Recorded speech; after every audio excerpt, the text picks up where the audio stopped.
श्रीमदानन्दतीर्थ भगवत्पादाचार्य गुरुभ्यो नमः। सृष्टिस्थित्यप्यदेहानिहतितृषितमो बन्धमोक्षाश्च यस्मात् अस्य श्रीब्रह्मरुद्रप्रभृतिसुरनरद्वीषशत्रुवात्मकस्य विष्णोर्व्यस्ताः समस्ताः सकलगुणनिधिः सर्वदोषो व्यपेतः पूर्णानन्दाव्ययो यो गुरुरपि परमश्चिन्तयेदं महान्तम् जन्माद्यस्य यतोऽन्वयादितरतश्चार्थेष्वभिज्ञस्वराट् तेने ब्रह्महृदाय आदिकवये मुह्यन्ति यं सूरयः तेजो वारिमृदां यथा विनिमयो यत्र त्रिसर्गो मृषा धाम्ना स्वेन सदा निरस्तकुहकं सत्यं परं धीमहि निगमकल्पतरोर्गलितं फलं शुकमुखादमृतद्रवसंयुतं पिबत भागवतं रसमालयं मुहुरहो रसिकाः भुवि भावुकाः। नमः परस्मै पुरुषाय भूयसे सदुद्भवस्थाननिरोधलीलया गृहीतशक्तित्रिदयाय देहिनामन्तर्ध्रुवायानुपलभ्यवर्त्मने यस्य त्रीण्युदितानि वेदवचने रूपाणि दिव्यान्यलम् भट्टदर्शनमित्थमेव निहितं देवस्य भर्गो महत्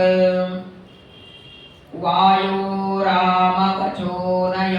प्रथमकं प्रक्षो द्वितीयं वपुः मध्वो यत्तु तृतीयमेतदमुना ग्रन्थकृतकेशवे अभ्रमं भङ्गरहितम् अजडं विमलं सदा आनन्दतीर्थमतुलं भजे तापत्रयापहम् नमोऽस्तु तात्विका देवाः विष्णुभक्तिपरायणाः धर्ममार्गे प्रेरयन्तो भवन्तः सर्वदेवैः यं प्रौरजन्तमनुपेतमपेतकृत्यं द्वैपायनो विरहकातर आजुहाव पुत्रेति तन्मयतया तरगोपिनेदो तं सर्वभूतहृदयं मुनिमानतोऽस्मि। वक्रतुण्डमहाकाय कोटिसूर्यसमप्रभ निर्विघ्नं कुरु मे देव सर्वकार्येषु सर्वदा शुभान् ध्यायन्ति ये कामान् गुरुदेवप्रसादजान् इतरानात्मपापोत्थान् तेषां विद्या फलिष्यति बुधैरपि सुदुर्बोधे ग्रन्थे यन्मम साहसं तत्पारयन्तु निपुणाः गुरुपादरजक्कणाः आपादमौलिपर्यन्तं गुरूणाकृतिं स्मरेत् तेन विघ्नाः प्रणश्यन्ति सिद्ध्यन्ति च मनोरथाः। श्रीगुरुभ्यो नमः। दष्टश्रुताभ्यां यत्पापं जानन्नप्यात्मनो हितं करोति भूयो विवशः प्रायश्चित्तमतो कथम्। ಶ್ರೀ ಗುರುಭ್ಯೋ ನಮಃ. ಪರಮಾತ್ಮನ ಮಕ್ಕಳಾದ ವೇದವ್ಯಾಸದೇವರಿಂದ ಘೃತಾಚಿ ಅನ್ನುವ ಅಪ್ಸರೆಯಲ್ಲಿ ಅವತಾರ ಮಾಡಿದ ಮನೋನಿಯಾಮಕ ರುದ್ರದೇವರ ಅವತಾರರಾದ ಶುಕಾಚಾರ್ಯರು ಪಾಂಡವರ ಮೊಮ್ಮಗನಾದ ಪರೀಕ್ಷಿತ ರಾಜರಿಗೆ ಅವರ ಆಯುಷ್ಯದ ಕೊನೆಯದ 7 ದಿನಗಳಲ್ಲಿ ಶ್ರೀಮದ್ ಭಾಗವತದ ಉಪದೇಶವನ್ನ ಮಾಡ್ತಾ ಇದ್ದಾರೆ.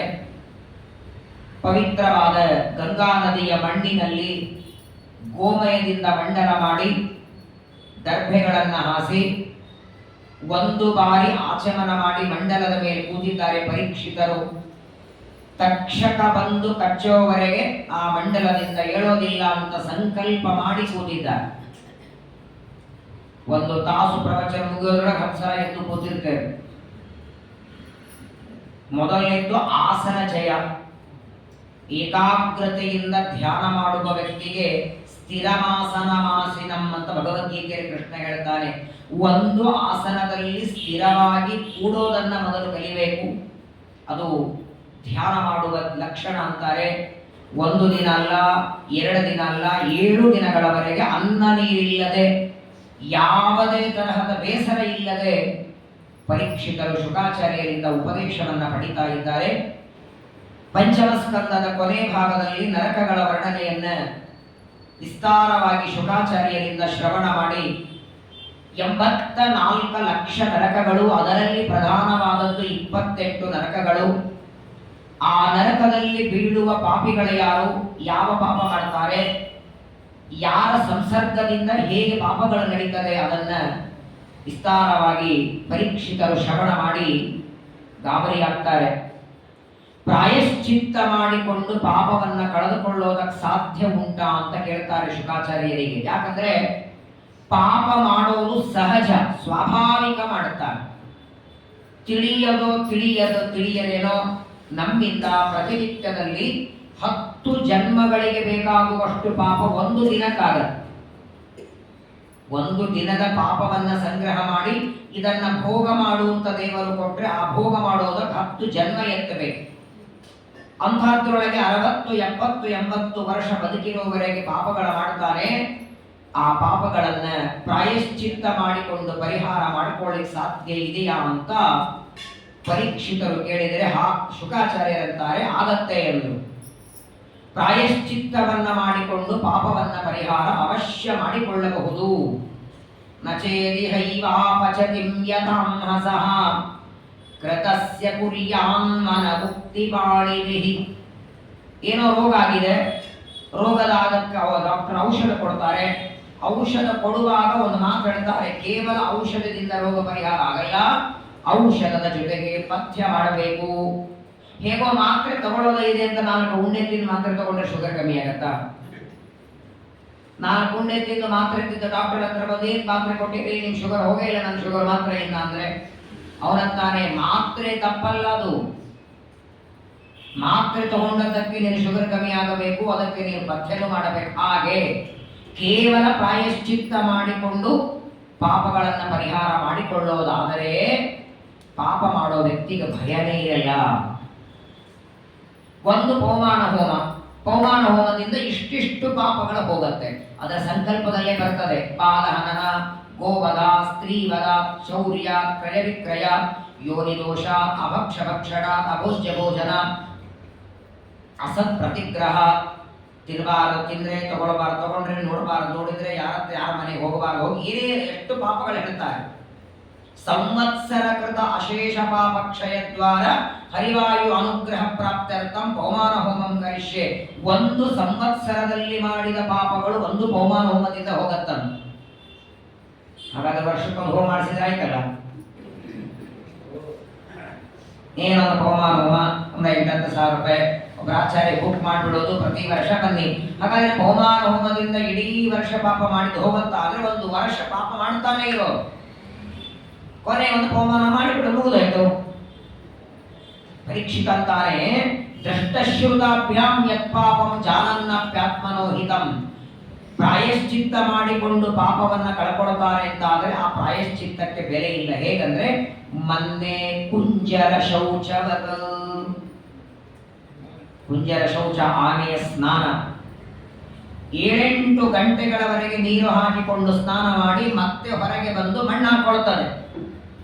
ಆ 8 ಗಂಟೆ ಸ್ನಾನಕ್ಕೆ ಏನ್ ಬೆಲೆ ಇಲ್ಲ. ಹಾಗೆ ಪ್ರಾಯಶ್ಚಿತ್ತ ಮಾಡಿಕೊಳ್ತಾನೆ, ಮತ್ತೆ ಪಾಪ ಮಾಡ್ತಾನೆ, ಮತ್ತೆ ಪಾಪ ಮಾಡೋ ಬುದ್ಧಿ ಬರುತ್ತಲ್ಲ, ಆ ಪ್ರಾಯಶ್ಚಿತ್ತ ಇವನನ್ನ ಹೇಗೆ ಉದ್ಧಾರ ಮಾಡುತ್ತದೆ ಅಂತ ಪರೀಕ್ಷಿತರ ಕೇಳಿದ್ರೆ ಶುಕಾಚಾರ್ಯರದ್ರು ಕರ್ಮಣ ಕರ್ಮ ನಿರಹಾರ ನಹ್ಯಾಂತ್ಯತ್ಯಂತಿಕ ಇಷ್ಯದೆ ಅವಿದ್ವದಧಿಕಾರತ್ವಾ ಪ್ರಾಯಶ್ಚಿತ್ತ ವಿಮರ್ಶಂ.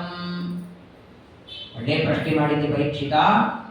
ವಾಸ್ತವಿಕವಾಗಿ ಪ್ರಾಯಶ್ಚಿತ್ತ ಮಾಡಿಕೊಂಡದ್ದರಿಂದ ಪಾಪಕರ್ಮಗಳು ಹೋಗತ್ತೆ. ಯಾವಾಗ ಹೋಗತ್ತೆ? ಪ್ರಾಯಶ್ಚಿತ್ತದ ಜೊತೆಗೆ ಪಶ್ಚಾತ್ತಾಪವಾಗಿ ಮತ್ತೆ ಆ ಪಾಪ ಮಾಡುವ ದುರ್ಬುದ್ಧಿ ಕೊಡಬೇಡ ಅಂತ ದೇವರಲ್ಲಿ ಪ್ರಾರ್ಥನೆ ಮಾಡಿ ಇವತ್ತು ಮಾಡಿದ ಪಾಪಕ್ಕೆ ಪ್ರಾಯಶ್ಚಿತ್ತ ಮಾಡಿಕೊಂಡ್ರೆ ಹೋಗತ್ತೆ. ಇದು ಮಾಡಿದ್ದು ತಪ್ಪು ಅಂತ ಎಲ್ಲಿವರೆಗೆ ಅನಿಸೋದಿಲ್ಲ ಅವನಿಗೆ, ಈ ತಪ್ಪು ಮತ್ತೊಮ್ಮೆ ಮಾಡಬಾರದು ಅಂತ ಅನಿಸೋದಿಲ್ಲ, ಅಲ್ಲಿವರೆಗೆ ಎಷ್ಟು ಗಂಗಾ ಸ್ನಾನ ಮಾಡಿದರೂ ಏನು ದಾನ ಕೊಟ್ಟರೂ ಪಾಪ ಹೋಗೋದಿಲ್ಲ. ನಾಶ್ನದ ಪಥ್ಯಮೇವಾನ್ನಂ ವ್ಯಾಧಯೋ ಅಭಿಭವಂತಿ. ಯಾವ ಆಹಾರ ನಮ್ಮ ಆರೋಗ್ಯಕ್ಕೆ ಹಾನಿಕರವೋ, ಇಂತಿಂತಹ ಪದಾರ್ಥದಿಂದ ಆರೋಗ್ಯ ಕೆಟ್ಟೋಗುತ್ತೆ ಅಂತ ಗೊತ್ತಿದ್ದಾಗಲೂ ಅದನ್ನು ತಿಂದು ಆ ಆಹಾರ ತಿಂದದ್ದಕ್ಕೆ ರೋಗ ಹೆಚ್ಚಾಗಿ ಯಾರನ್ನು ಬೈಯೋ ಹಾಗಿಲ್ಲ. ಪಥ್ಯ ಮಾಡದೇ ಇರೋದು ಹೇಗೆ ನಮ್ಮ ತಪ್ಪಾಗುತ್ತೋ ಹಾಗೆ ಪ್ರಾಯಶ್ಚಿತ್ತ ಮಾಡಿಕೊಳ್ಳುವಾಗ ಪಶ್ಚಾತ್ತಾಪ ಇಲ್ಲದೆ ಪ್ರಾಯಶ್ಚಿತ್ತ ಮಾಡಬಾರದು. ಒಂದು. ಇನ್ನೊಂದು ಮಾತು ಹೇಳ್ತಾರೆ, ಯಾವುದೇ ಪ್ರಾಯಶ್ಚಿತ್ತ ಮಾಡಿಕೊಳ್ಳಿ, ಆ ಪ್ರಾಯಶ್ಚಿತ್ತ ಮಾಡುವಾಗ ಮನಸ್ಸು ದೇವರಲ್ಲಿ ಇರಬೇಕು. ಪೌಮಾನ ಹೋಮದಿಂದ ಪಾಪ ಹೋಗತ್ತೆ, ಪೌಮಾನ ಹೋಮ ಮಾಡಬೇಕು. 8-10 ಸಾವಿರ ಖರ್ಚು ಮಾಡಿ ಆಚಾರ್ಯರನ್ನು ಕರೆದು 5-6 ಕಲಶ ಹಾಕಿ ಗುಂಡ ಹಾಕಿ ಎಣ್ಣೆ ಬೇಕಾದಷ್ಟು ತುಪ್ಪ ಎಳ್ಳು ಹಾಕಿ ಹೋಮ ಆಯ್ತು. ಆ ಪೌಮಾನ ಹೋಮ ಮಾಡುವವರೆಗೂ ಎಳ್ಳಷ್ಟು ನಮ್ಮ ಮನಸ್ಸು ದೇವರಲ್ಲಿ ನಿಲ್ಲಿಲ್ಲ ಅಂದ್ರೆ ಅಂಥದ್ದು ಒಂದಲ್ಲ 1000 ಪೌಮಾನ ಹೋಮ ಮಾಡಿದರೂ ಪಾಪ ಹೋಗೋದಿಲ್ಲ. ಪ್ರಾಯಶ್ಚಿತ್ತದ ಜೊತೆ 2 ಸೇರಿರಬೇಕು. ಒಂದು ಪಶ್ಚಾತ್ತಾಪ, ಇನ್ನೊಂದು ಆ ಮಾಡುವ ಪ್ರಾಯಶ್ಚಿತ್ತ ಭಗವಂತನ ಸೇವಾ ರೂಪದಲ್ಲಿ, ಪರಮಾತ್ಮನಿಗೆ ಸಮರ್ಪಣೆಯ ರೂಪದಲ್ಲಿ ಪ್ರಾಯಶ್ಚಿತ್ತ ಮಾಡಿಕೊಂಡರೆ ಮಾತ್ರ ಪಾಪಗಳು ಪರಿಹಾರವಾಗತ್ತೆ. ಹಾಗಾದ್ರೆ ಒಟ್ಟಾರೆ ಪಾಪಗಳ ಪರಿಹಾರಕ್ಕೆ ಪ್ರಾಯಶ್ಚಿತ್ತ ಏನೇನಿದೆ, ಯಾವ ಯಾವ ಪ್ರಾಯಶ್ಚಿತ್ತದಿಂದ ಏನೇನು ಪಾಪ ಹೋಗುತ್ತೆ ಎಂದಾಗ ಶುಕಾಚಾರ್ಯರು ಮೊಟ್ಟ ಮೊದಲಿನ ಪ್ರಾಯಶ್ಚಿತ್ತ ಏಕಾದಶಿ ಉಪವಾಸ. ಎಲ್ಲ ಪಾಪಗಳಿಗೆ ಪ್ರಧಾನ ಪ್ರಾಯಶ್ಚಿತ್ತ ಏಕಾದಶಿ ಉಪವಾಸ. ಒಂದು, ಯಾವುದೇ ಕರ್ಮ ಮಾಡುವಾಗ ನಿಷ್ಕಾಮವಾಗಿ ಮಾಡೋದು ಕರ್ಮ. ಎರಡನೇದ್ದು ತಪಸ ಬ್ರಹ್ಮಚರ್ಯೇಣ ಶಮೇನ ದಮೇನ ತ್ಯಾಗೇನ ಸತ್ಯ ಶೌಚಾಭ್ಯಾಂ ನಿಯಮೇನ ಯಮೇನ ಚ ದೇಹವಾಗ್ ಬುದ್ಧಿಜಂ ಧೀರಾಃ ಧರ್ಮಜ್ಞಾಃ ಶ್ರದ್ಧಯಾನ್ವಿತಾಃ ಕ್ಷಪಂತ್ಯಗಂ ಮಹದಪಿ ವೇಣುಗುಲ್ಪಮಿವಾನಲಃ. ತಪಸ್ಸಿನಿಂದ ಪಾಪವನ್ನು ಕಳ್ಕೊಳ್ಳಬಹುದು, ಪ್ರಾಯಶ್ಚಿತ್ತ. ಬ್ರಹ್ಮಚರ್ಯ ಒಂದು ಪ್ರಾಯಶ್ಚಿತ್ತ, ಇಂದ್ರಿಯ ನಿಗ್ರಹ ಒಂದು ಪ್ರಾಯಶ್ಚಿತ್ತ, ತ್ಯಾಗ ಒಂದು ಪ್ರಾಯಶ್ಚಿತ್ತ, ಶುದ್ಧವಾದ ಮಡಿಮೈಗೆ ಒಂದು ಪ್ರಾಯಶ್ಚಿತ್ತ, ಏಕಾದಶಿ ಉಪವಾಸ, ಗಾಯತ್ರಿ ಮಂತ್ರದ ಜಪ, ನಿರಂತರ ಭಾಗವತಾದಿ ಗ್ರಂಥಗಳ ಶ್ರವಣ, ಹೀಗೆ ಒಂದೊಂದು ಪ್ರಾಯಶ್ಚಿತ್ತ ಹೇಳ್ತಾ ಹೋಗ್ತಾರೆ. ಯಾವ ಪಾಪ ಮಾಡಿರ್ತೇವೆ ಆ ಪಾಪಕ್ಕೆ ಸಮಾನವಾದ ಪ್ರಾಯಶ್ಚಿತ್ತ ಇರಬೇಕು. ಪಾಪ ದೊಡ್ಡದು, ಪ್ರಾಯಶ್ಚಿತ್ತ ಚಿಕ್ಕದಿರಬಾರದು. ಮಹಾ ದೊಡ್ಡ ಪಾಪ ನಡೆದರೆ ಅದಕ್ಕೆ ಸರಿಯಾದ ಪ್ರಾಯಶ್ಚಿತ್ತ ಮಾಡಿಕೊಂಡು ಪರಿಹಾರ ಮಾಡಿಕೊಳ್ಳಬಹುದು ಅಂತ ಹೇಳಿ ಪರೀಕ್ಷಿತರು ಮತ್ತೆ ಕೇಳ್ತಾರೆ, ಎಲ್ಲ ಪ್ರಾಯಶ್ಚಿತ್ತಗಳಲ್ಲಿ ದೊಡ್ಡದು ಯಾವುದು? ಅತೀ ಸರಳವಾದದ್ದು, ಎಲ್ಲರೂ ಮಾಡಬಹುದಾದದ್ದು. 8 ವರ್ಷದ ಹುಡುಗನನ್ನು ಆರಂಭ ಮಾಡಿ 80 ವರ್ಷದ ಮುದುಕರವರೆಗೆ ನಿರಾತಂಕವಾಗಿ ಮಾಡಬಹುದಾದ ಪ್ರಾಯಶ್ಚಿತ್ತ ಯಾವುದಾದರಿದ್ರೆ ಹೇಳಿ. ಹಣ ಖರ್ಚಾಗದೆ, ಬುದ್ಧಿಯ ಕೆಲಸ ಬಹಳ ಇಲ್ಲದೆ, ಮಡಿಯಿಂದಲೇ ಮಾಡಬೇಕು ಅಂತ ನಿಯಮ ಇಲ್ಲದೆ ಮಾಡಬಹುದಾದ ಪ್ರಾಯಶ್ಚಿತ್ತ ಯಾವುದಾದರೂ ಉಂಟಾ ಅಂದ್ರೆ ಇದೆಯಪ್ಪ, ಅದನ್ನೇ ಭಗವಂತನ ನಾಮಸ್ಮರಣೆ. ಹರಿನಾಮಸ್ಮರಣೆಯಿಂದ ಸಮಸ್ತ ಪಾಪಗಳ ದೂರ ಆಗತ್ತೆ. ಆದರೆ ಆ ನಾಮಸ್ಮರಣೆ ಮಾಡುವಾಗಲೂ ಭಕ್ತಿ ಇರಬೇಕಂತಾರೆ. ಭಕ್ತಿ ಇಲ್ಲದೆ ನಾಮಸ್ಮರಣೆ ಮಾಡಿದರೂ ಫಲ ಕೊಡೋದಿಲ್ಲ. ಶ್ರೀಮದಾಚಾರ್ಯ ಭಾಗವತ ತಾತ್ಪರ್ಯದಲ್ಲಿ ಹೇಳ್ತಾರೆ, ಅಭಕ್ತ್ಯೋದಾರತಂ ನೈವ ಫಲದಾತ್ರ ಭವಿಷ್ಯತಿ. ಒಂದು ಬಂಗಾರದ ತಂಬಿಗೆ ಇದೆ, ತಂಬಿಗೆಯ ಒಳಗೆ ಮದ್ಯ ಇದೆ. ಆ ತಂಬಿಗೆಯ ಒಳಗೆ ಮದ್ಯ ಹಾಕಿ ಆ ತಂಬಿಗೆಯನ್ನು 3 ಬಾರಿ ಅಲ್ಲ 30 ಬಾರಿ ಗಂಗೆಯಲ್ಲಿ ಎದ್ದಿದರೆ ಶುದ್ಧ ಆಗತ್ತಾ? ಯಾಕಾಗಲ್ಲ? ಅಲ್ಲಿ ಮದ್ಯ, ಇಲ್ಲಿ ಮದ. ಇದೊಂದು ತಂಬಿಗೆ. ಶರೀರದೊಳಗೆ ಮದ ಇರೋವರೆಗೆ ಎಷ್ಟು ಬಾರಿ ಗಂಗಾ ಸ್ನಾನ ಇಲ್ಲ. ಅದು ಮದ್ಯ, ಇದು ಮದ. ಮಧ್ಯ ಇರುವ ತಂಬಿಗೆಯನ್ನ ಗಂಗೆಯಲ್ಲಿ ಎದ್ದಿದರೂ ಹೇಗೆ ಮಡಿ ಇಲ್ವೋ, ಕಾಮಕ್ರೋಧಾದಿ 6 ಶತ್ರುಗಳನ್ನ ಮನಸ್ಸಿನಲ್ಲಿ ತುಂಬಿಕೊಂಡು ಪ್ರಾಯಶ್ಚಿತ್ತ ಮಾಡಿದ್ರಿಲ್ಲ. ನವೈ ಪುನಂತಿ ರಾಜೇಂದ್ರ ಸುರಾ ಕುಂಭ ವಿವಾಪಗಾ. ನಾಮಸ್ಮರಣೆ ಮಾಡಲಿ, ಜಪ ಮಾಡಲಿ, ಪಾರಾಯಣ, ಪ್ರದಕ್ಷಿಣೆ, ಯಾವುದೇ ಸತ್ಕರ್ಮ ಮಾಡಿದರೂ ಅದು ಭಕ್ತಿಯಿಂದ ಮಾಡಿರಬೇಕು. ಈ ವಿಷಯದಲ್ಲಿ ನಿನಗೊಂದು ಕಥೆ ಹೇಳ್ತೇನೆ. ಪರಿಶುದ್ಧವಾದ ಭಕ್ತಿಯಿಂದ ನಾಮಸ್ಮರಣೆ ಮಾಡಿ ಎಲ್ಲ ಪಾಪವನ್ನ ಕಳ್ಕೊಂಡಂತಹ ಒಬ್ಬ ಬ್ರಾಹ್ಮಣನ ಕಥೆ ನಿನಗೋಸ್ಕರ ಹೇಳ್ತೇನೆ ಅಂತ ಕಥೆ ಹೇಳ್ತಾರೆ. ಈ ತರಹದ ಕಥೆಗಳು ಅನೇಕ ಬರ್ತವೆ. ಯಾಕೆ ಕಥೆಗಳನ್ನು ಹೇಳಬೇಕು? ನಾಮಸ್ಮರಣೆಯಿಂದ ಪಾಪ ಹೋಗುತ್ತೆ ಅಂತ ಇಷ್ಟು ಹೇಳಿ ಮುಗಿಸ್ಬೋದಾಗಿತ್ತಲ್ಲ ಶುಕಾಚಾರ್ಯರು. ನಾಮಸ್ಮರಣೆ ಮಾಡಿದ ಮಾತ್ರಕ್ಕೆ ಪಾಪ ಹೋಗುತ್ತೆ ಅಂತ ಮಾತಿನಲ್ಲಿ ಹೇಳಿದರೆ ಪರೀಕ್ಷಿತನಿಗೆ ನಂಬಿಕೆ ಇದೆ, ನಮಗೆ ನಿಮಗಿದೆಯಾ? ಮುಂದೆ ಬರುವ ಕಲಿಯುಗದ ಜನರು ಏನೇ ಮಾಡು ಅಂತ ಕೇಳಿದರೂ ಕೂಡ ಇದನ್ನು ಮಾಡಿದವರಿಗೆ ಏನಾದ್ರೂ ಆಗಿದೆಯಾ ಅಂತ ಮೊದಲು ಕೇಳ್ತೀವಿ ನಾವು. ಪ್ರದಕ್ಷಿಣೆ ನಮಸ್ಕಾರ ಹಾಕು, ಯಾರಾದ್ರೂ ಹಾಕಿದವರಿಗೆ ಆಗಿದೆಯಾ? ಪ್ರದಕ್ಷಿಣೆ ನಮಸ್ಕಾರ ಹಾಕಿ. 8 ವರ್ಷ ಸಂಬಳ ತಗೋತಿದ್ದ ವ್ಯಕ್ತಿ 80 ವರ್ಷ ಪ್ರಮೋಷನ್ ಆಗಿದೆ, ಮಾರನೇ ದಿವಸ ಓಡ್ತಾರೆ ಸ್ನಾನ ಮಾಡಿ. ಎಲ್ಲಿವರೆಗೆ ಈ ಸೇವೆ ಮಾಡಿ ಇಂಥ ಫಲ ಪಡೆದಿದ್ದಾರೆ ಅಂತ ಒಬ್ಬರ ಕಥೆ ಹೇಳೋದಿಲ್ಲ, ಅಲ್ಲಿವರೆಗೆ ಧರ್ಮದಲ್ಲಿ ಆಸಕ್ತಿ ಹೆಚ್ಚು ಬರೋದಿಲ್ಲ. ಅದಕ್ಕೆ ಕಥೆಗಳ ಮೂಲಕ ನಮಗೂ ನಾಮಸ್ಮರಣೆ ಮಾಡುವಂತಹ ಒಂದು ಆಸಕ್ತಿ ಬೆಳೀಲಿ ಅನ್ನೋದಕ್ಕೆ ಒಂದು ಕಥೆಯನ್ನ ಶುಕಾಚಾರ್ಯರು ಪರೀಕ್ಷಿತನಿಗೆ ಹೇಳ್ತಾರೆ. ಕಾನ್ಯಕುಬ್ಜ ಅಂತ ಒಂದು ದೇಶ. ಕಾನ್ಯಕುಬ್ಜ ಅಂದ್ರೆ ಗಂಗಾ ಮತ್ತು ಯಮುನಾ 2 ನದಿಗಳ ಸಂಗಮವಾಗುವ ಒಂದು ಮಧ್ಯಪ್ರದೇಶ. ಅಲ್ಲಿ ಅಜಾಮಿಲ ಅಂತ ಒಬ್ಬ ಬ್ರಾಹ್ಮಣ ಇರ್ತಿದ್ದ, ಜ್ಞಾನಿ, ಸದಾಚಾರಿಯಾಗಿದ್ದ. ಪ್ರತಿನಿತ್ಯದಲ್ಲಿ ತಂದೆ ತಾಯಿಗಳ ಸೇವೆ ಮಾಡ್ತಿದ್ದ. ಪ್ರತಿನಿತ್ಯದಲ್ಲಿ ಮಡಿ ನೀರು ತುಂಬ ಹಾಕಿ, ತಂದೆ ತಾಯಿಗಳಿಗೆ ಬಟ್ಟೆ ಒಣೆ ಹಾಕಿ, ನೈವೇದ್ಯಕ್ಕೆ ಸಿದ್ಧ ಮಾಡಿ, ಅಡವಿಗೆ ಹೋಗಿ ಹೂವು ತುಳಸಿಗಳನ್ನೆಲ್ಲ ತಂದು ಇಷ್ಟೆಲ್ಲ ತಂದೆ ತಾಯಿಗಳ ಸೇವೆ ಮಾಡೋದರ ಜೊತೆಗೆ 4 ವೇದಗಳನ್ನು ಅಧ್ಯಯನ ಮಾಡಿದ್ದ ಉತ್ತಮ ಸದಾಚಾರಿಯಾದ ಬ್ರಾಹ್ಮಣ ಅಜಾಮಿಲ. ಮೇಲಾಗಿ ಮದುವೆಯಾಗಿದೆ, 10 ಜನ ಗಂಡು ಮಕ್ಕಳು. 10 ಜನ ಗಂಡು ಮಕ್ಕಳಿಗೆ ದೇವರ ಹೆಸರಿಟ್ಟಿದ್ದಾರೆ. ಮಕ್ಕಳನ್ನ ಕರೆಯುವ ನಿಮಿತ್ತದಿಂದಾದರೂ ದೇವರ ಸ್ಮರಣೆಯಾಗಲಿ. ಪ್ರತ್ಯೇಕವಾಗಿ ಕೂತ್ಕೊಂಡು ಮಾಡ್ಲಿಕ್ಕೆ ಟೈಮ್ ಇಲ್ಲ, ಮಕ್ಕಳನ್ನ ಕರೆಯುವಾಗ ದೇವರ ಸ್ಮರಣೆಯಾಗತ್ತೆ ಅಂತ 10 ಜನ ಮಕ್ಕಳಿಗೆ ದೇವರ ಹೆಸರನ್ನು ಇಟ್ಟಿದ್ದಾನೆ. ಇಂತಹ ಸದಾಚಾರಿಯಾದ ಬ್ರಾಹ್ಮಣ ಒಂದು ದಿನ ತಂದೆಯ ಆಜ್ಞೆಯನ್ನ ಪಾಲನ ಮಾಡಿ ಅರಣ್ಯಕ್ಕೆ ಬರ್ತಾನೆ. ಸಮಿದೆ ಹೂವು ತುಳಸಿಗಳನ್ನು ತಗೊಂಡು ಬಂದಿದ್ದಾರೆ. ಅಲ್ಲಿ ಒಬ್ಬ ಶೂದ್ರ ಕನ್ಯೆಯನ್ನ ನೋಡಿದ. ಅಂತ್ಯ ಜಾತಿಯಲ್ಲಿ ಹುಟ್ಟಿದ ಕನ್ಯೆಯನ್ನ ನೋಡಿ ಅವಳ ಸೌಂದರ್ಯಕ್ಕೆ ಮೋಹಿತನಾಗಿ ಅವಳ ಜೊತೆಗೆ ಅಲ್ಲೇ ಉಳಿದು ಬಿಟ್ಟಿದ್ದಾನೆ. ಅರಣ್ಯಕ್ಕೆ ಹೋದ ಮಗ ತಿರುಗಿ ಬರ್ತಾನೆ ಅಂತ ದಾರಿ ನೋಡಿ ನೋಡಿ ತಂದೆ ತಾಯಿಗಳ ದೇಹ ಬಿಡ್ತಾರೆ. ಅವರ ದೇಹ ಸಂಸ್ಕಾರಕ್ಕೂ ಮಗ ಬರಲಿಲ್ಲ. ಆ ದುಷ್ಟ ಸ್ತ್ರೀಯ ಸಹವಾಸದಲ್ಲಿ ಅವಳ ವಿವಾಹ ಮಾಡಿಕೊಳ್ತಾರೆ. ಒಂದು ದಿನ ಶಾಲಿಗ್ರಾಮದ ತೀರ್ಥ ಬಿಟ್ಟು ಇನ್ನೊಂದು ಕುಡಿದವನಲ್ಲ, ಮದ್ಯಪಾನ ಮಾಡ್ತಾನೆ, ಮಾಂಸ ಭಕ್ಷಣ ಮಾಡ್ತಾನೆ, ಗೋಹತ್ಯೆ ಮಾಡ್ತಾನೆ, ಶಿಖಾ ಸೂತ್ರಗಳ ತೆಗೆದು ಒಗಿತಾನೆ. ಅವಳು ಹೇಳಿದಂತೆ ಕುಣಿತ ನಾಮ್ನ ನಷ್ಟ ಸದಾಚಾರ. ಒಂದು ಕಳ್ಕೊಂಡದ್ದನ್ನ ಮತ್ತೆ ಪಡಿಬಹುದು, ಆದರೆ ಬ್ರಾಹ್ಮಣ್ಯ ಒಂದು ಬಾರಿ ಕಳೆದು ಹೋದರೆ ಮತ್ತೆ ಮರು ಜನ್ಮವೇ. ಈ ಜನ್ಮದಲ್ಲಿ ಅವರು ಮತ್ತೆ ಬ್ರಾಹ್ಮಣನಾಗೋದಿಲ್ಲ. ಮಾಡ್ತಾರೆ ಇವಾಗ ಏನೇನೋ ಬೇರೆ ಬೇರೆ ಏನೋ ಸಂಸ್ಕಾರ ಮಾಡ್ತಾರ, ಅದರಿಲ್ಲ. ಪಾತ್ರೆ ಹೊಲಸಾದ್ರೆ ತಿಕ್ಕಿ ತೊಳೆಯಬಹುದು. ಎಲ್ಲ ವಸ್ತುಗಳಿಗೆ ಮಡಿ ಮೈಲಿಗೆ ಇದೆ. ಪಾತ್ರೆ ಮೈಲಿಗೆ ಆದರೆ ತೊಳೆದ ಮೇಲೆ ಮಡಿಯಾಗತ್ತೆ, ಬಟ್ಟೆ ಮೈಲಿಗೆ ಆದರೆ ಒದ್ದೆ ಮಾಡಿದ ಮೇಲೆ ಮೈಲಿಗೆ ಆಗುತ್ತೆ. ಹಾಗೆ ಶರೀರ ಒಂದು ಬಾರಿ ಮೈಲಿಗೆ ಆಗುವುದು ಶೂದ್ರಾನ್ನ ತಿಂದ್ರೆ.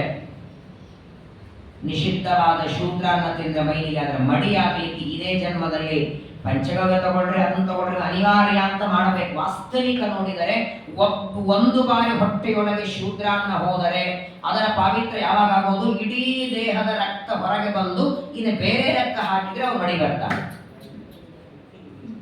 ಬದುಕ್ತಾನ ಯಾರಾದರೂ ರಕ್ತ ಎಲ್ಲ ತೆಗೆದ್ರೆ? ಯಾಕಂದ್ರೆ ಅನ್ನದಿಂದ ರಕ್ತ ಆಗಿರುತ್ತೆ, ಶೂದ್ರಾನ್ನ ರಕ್ತದಲ್ಲಿ ಸೇರ್ಕೊಂಡಿರ್ತದೆ. ಹಾಗಾದ್ರೆ ಈ ಪಾತ್ರೆಗಳೆಲ್ಲ ಸ್ವಚ್ಛ ಒಣ ಒರೆಸ್ತಾರೆ ನೋಡಿ ಮಡಿಯಾಗಿ. ಹಾಗೆ ಶರೀರದಲ್ಲಿದ್ದ ರಕ್ತವೆಲ್ಲ ಹೊರಗೆ ಹೋಗಿ ಆಗ ಹೊಸ ರಕ್ತ ಒಳಗೆ ಹಾಕಿದ್ಮೇಲೆ ಮಡಿಗೆ ಬರ್ತಾನೆ. ಅದು ಹಾಕೋ ರಕ್ತನು ಯಾವ ಒಳ್ಳೆ ಬ್ರಾಹ್ಮಣರ ದೇಹದಿಂದ ಬಂದಿರಬೇಕು, ಅದಿನ್ನು ಸೂಟ್ ಆಗಿರ್ಬೇಕಲ್ಲ ಮೊದಲು. ಹೇಗೆ ಬರ್ತಾನೆ ಮಡಿಗೆ? ಪಂಚಗವ್ಯ ತಗೊಂಡ್ರೆ ಆದರೂ ಅನಿವಾರ್ಯ ಮಾಡ್ತಾರೆ. ಆದರೆ ಒಂದು ಬಾರಿ ಬ್ರಾಹ್ಮಣ್ಯ ಕಳ್ಕೊಂಡ್ರೆ ಮತ್ತೆ ಮರುಜನ್ಮ ಕಾಯ್ಬೇಕಾಗತ್ತೆ. ಎಂತಹ ಸದಾಚಾರಿಯಾದ ಅಜಾಮಿಲ ಸಜೀವಂ ವರ್ತಮಾನತ್ಯಃ, ಉಳಿದು ಬಿಟ್ಟ ಅವಳಲ್ಲೇ. ಹೌದಪ್ಪ, ಮದುವೆ ಇಲ್ಲ ಮಕ್ಕಳಿಲ್ಲ ಅಂದ್ರೆ ಮದುವೆ ಒಳ್ಳೆ. ಆ ಅಜಾಮಿಲನ ಹೆಂಡತಿ ಪತಿವ್ರತ ಶಿರೋಮಣಿ, ಒಂದು ದಿನ ಗಂಡನ ಆಜ್ಞೆ ಮೀರಿದವಳಲ್ಲ. ಜನ್ಮಾಂತರದ ಪ್ರಾರಬ್ಧ ಅವನನ್ನ ಇಲ್ಲಿಗೆ ತಂದಿದೆ. ಕೊನೆಗೆ ಆ ಶೂದ್ರ ದಾಸಿಯ ಸಂಘದಲ್ಲಿ ಬಿದ್ದು ಅನೇಕ ವರ್ಷ ಅವಳ ಜೊತೆಗೆ ಭೋಗ ಮಾಡಿ ಕೊನೆಗೆ ಮನೆ ನೆನಪಾಯಿತಂತ ಅಜಾಮಿಲನಿಗೆ. ಮನೆಗೆ ಬರೋ ಹೊತ್ತಿಗೆ 88 ವರ್ಷ ಆಗಿತ್ತು ವಯಸ್ಸು. ಆದರೆ ತಿರುಗಿ ಬರೋವರೆಗೂ ಅದೇ ಗಂಡನ ದಾರಿ ಕಾಯ್ತಾ, ಎಳ್ಳಷ್ಟು ಮನಸ್ಸಿನಲ್ಲಿ ಬೇರೆ ಪುರುಷರ ಆಲೋಚನೆ ಮಾಡದೆ ಗಂಡನ ದಾರಿ ಕಾಯ್ತಾ ಇದ್ದಾಳೆ ಹೆಂಡತಿ. ಅರ್ಧ ಗಂಟೆ ತಡ ಮಾಡಿ ಬಂದ್ರೆ ಇಷ್ಟೊತ್ತಾಕೆ 7:30 ಪ್ರವಚನ ಮುಗಿಯುತ್ತೆ. ಇಷ್ಟೊತ್ತಾಕೆ ತಡ ನಿಮಗೆ? ಪರವಾಗಿಲ್ಲ, ನಿಮ್ಮ ಮನೆಯವರು ಇಲ್ಲೇ ಬಂದಿದ್ರು ಸಮಸ್ಯೆ ಇಲ್ಲ. ಅಕಸ್ಮಾತ್ ನಿಮ್ಮ ಮನೆಯವರು ಮನೆಯಲ್ಲಿ ಇರ್ತಾರೆ, 7:30 ಮುಗಿದ ಮೇಲೆ ಯಾರ ಜೊತೆ 5 ನಿಮಿಷ ಮಾತಾಡಿ 108 ಪ್ರಶ್ನೆ ಕೇಳ್ತಾರೆ. ಯಾರೋ ಸಿಕ್ಕಿದ್ರಾ, ಯಾರೋ ಅವಳು ಬಂದಿಲ್ಲ, ಅವ್ರ ಜೊತೆ ಮಾತಾಡ್ತಿದ್ರಾ? ಅರ್ಧ ಗಂಟೆ ತಡ ಮಾಡಿ ಬಂದ್ರೆ 100 ಪ್ರಶ್ನೆ ಕೇಳ್ತಾರೆ. 60 ವರ್ಷ ಮನೆ ಬಿಟ್ಟು ಹೋದ ಗಂಡ ಬಂದ್ರೆ ಒಂದು ಪ್ರಶ್ನೆ ಕೇಳಬೇಕು ಹೆಂಡತಿ. ಇಷ್ಟು ದಿನ ಎಲ್ಲಿ ಹೋಗಿದ್ರಿ? ಏನು ಮಾತಿಲ್ಲ. ಇನ್ನು ಹೋದ ಗಂಡ ತಿರುಗಿ ಬಂದ ಅನ್ನುವ ಆನಂದದಲ್ಲಿ ಸ್ವಾಗತ ಮಾಡ್ತಾಳೆ. ಆದರೆ ನೋಡಿ, ಆ ದಾಸಿಯ ಸಂಪರ್ಕದಲ್ಲಿ ಮಾಡಿದ ಪಾಪಗಳಿಗೆ ದೇವರು ನರಕಗಳ ನಿನ್ನೆ ಕೇಳಿದಾರಲ್ಲ, ಭೂಲೋಕದ ಕೆಳಗೆ ನರಕ ಇದೆ, ಆದರೆ ಈ ಭೂಲೋಕವನ್ನೇ ಸೆಮಿ ನರಕ ಮಾಡಿದ್ದಾರೆ. ಅತ್ಯುತ್ಕಟೈ ಪುಣ್ಯ ಪಾಪೈ ಇಹೈವ ಫಲಮಶ್ನುತೆ, ಇಲ್ಲೇ ತೋರಿಸಿ ಬಿಡುತ್ತಾರೆ. ಅತೀ ಘೋರ ಪುಣ್ಯ ಪಾಪಗಳಿಗೆ ನರಕಕ್ಕೆ ಹೋಗುವ ಅವಶ್ಯಕತೆ ಇಲ್ಲ. ಅಜಾಮಿಲ ಮನೆಗೆ ಬಂದಾಕ್ಷಣ ಹಾಸಿಗೆ ಹಿಡಿದ. ಅವಳ ಸಂಪರ್ಕದಲ್ಲಿ ಮಾಡಿದ ಪಾಪಗಳೆಲ್ಲ ವಾಂತಿ ಆಗ್ತಾ ಇದೆ. ಮಲಿನಿನಲ್ಲಿ ಮಲಮೂತ್ರ ವಿಸರ್ಜನೆ ಮಾಡ್ತಾನೆ. ಇಷ್ಟು ಭಯಾನಕ ವೇದನೆ ಆಗ್ತಾ ಇದೆ. ಈ ಚೇಳುಗಳಲ್ಲಿ 2 ತರಹದ ಚೇಳು ಇರ್ತವೆ, ಕೆಂಪು ಚೇಳು, ಕರಿ ಚೇಳು. ಕರಿ ಚೇಳು ಕಡಿದ್ರೆ ಅಷ್ಟು ವೇದನೆ ಆಗಲ್ಲ.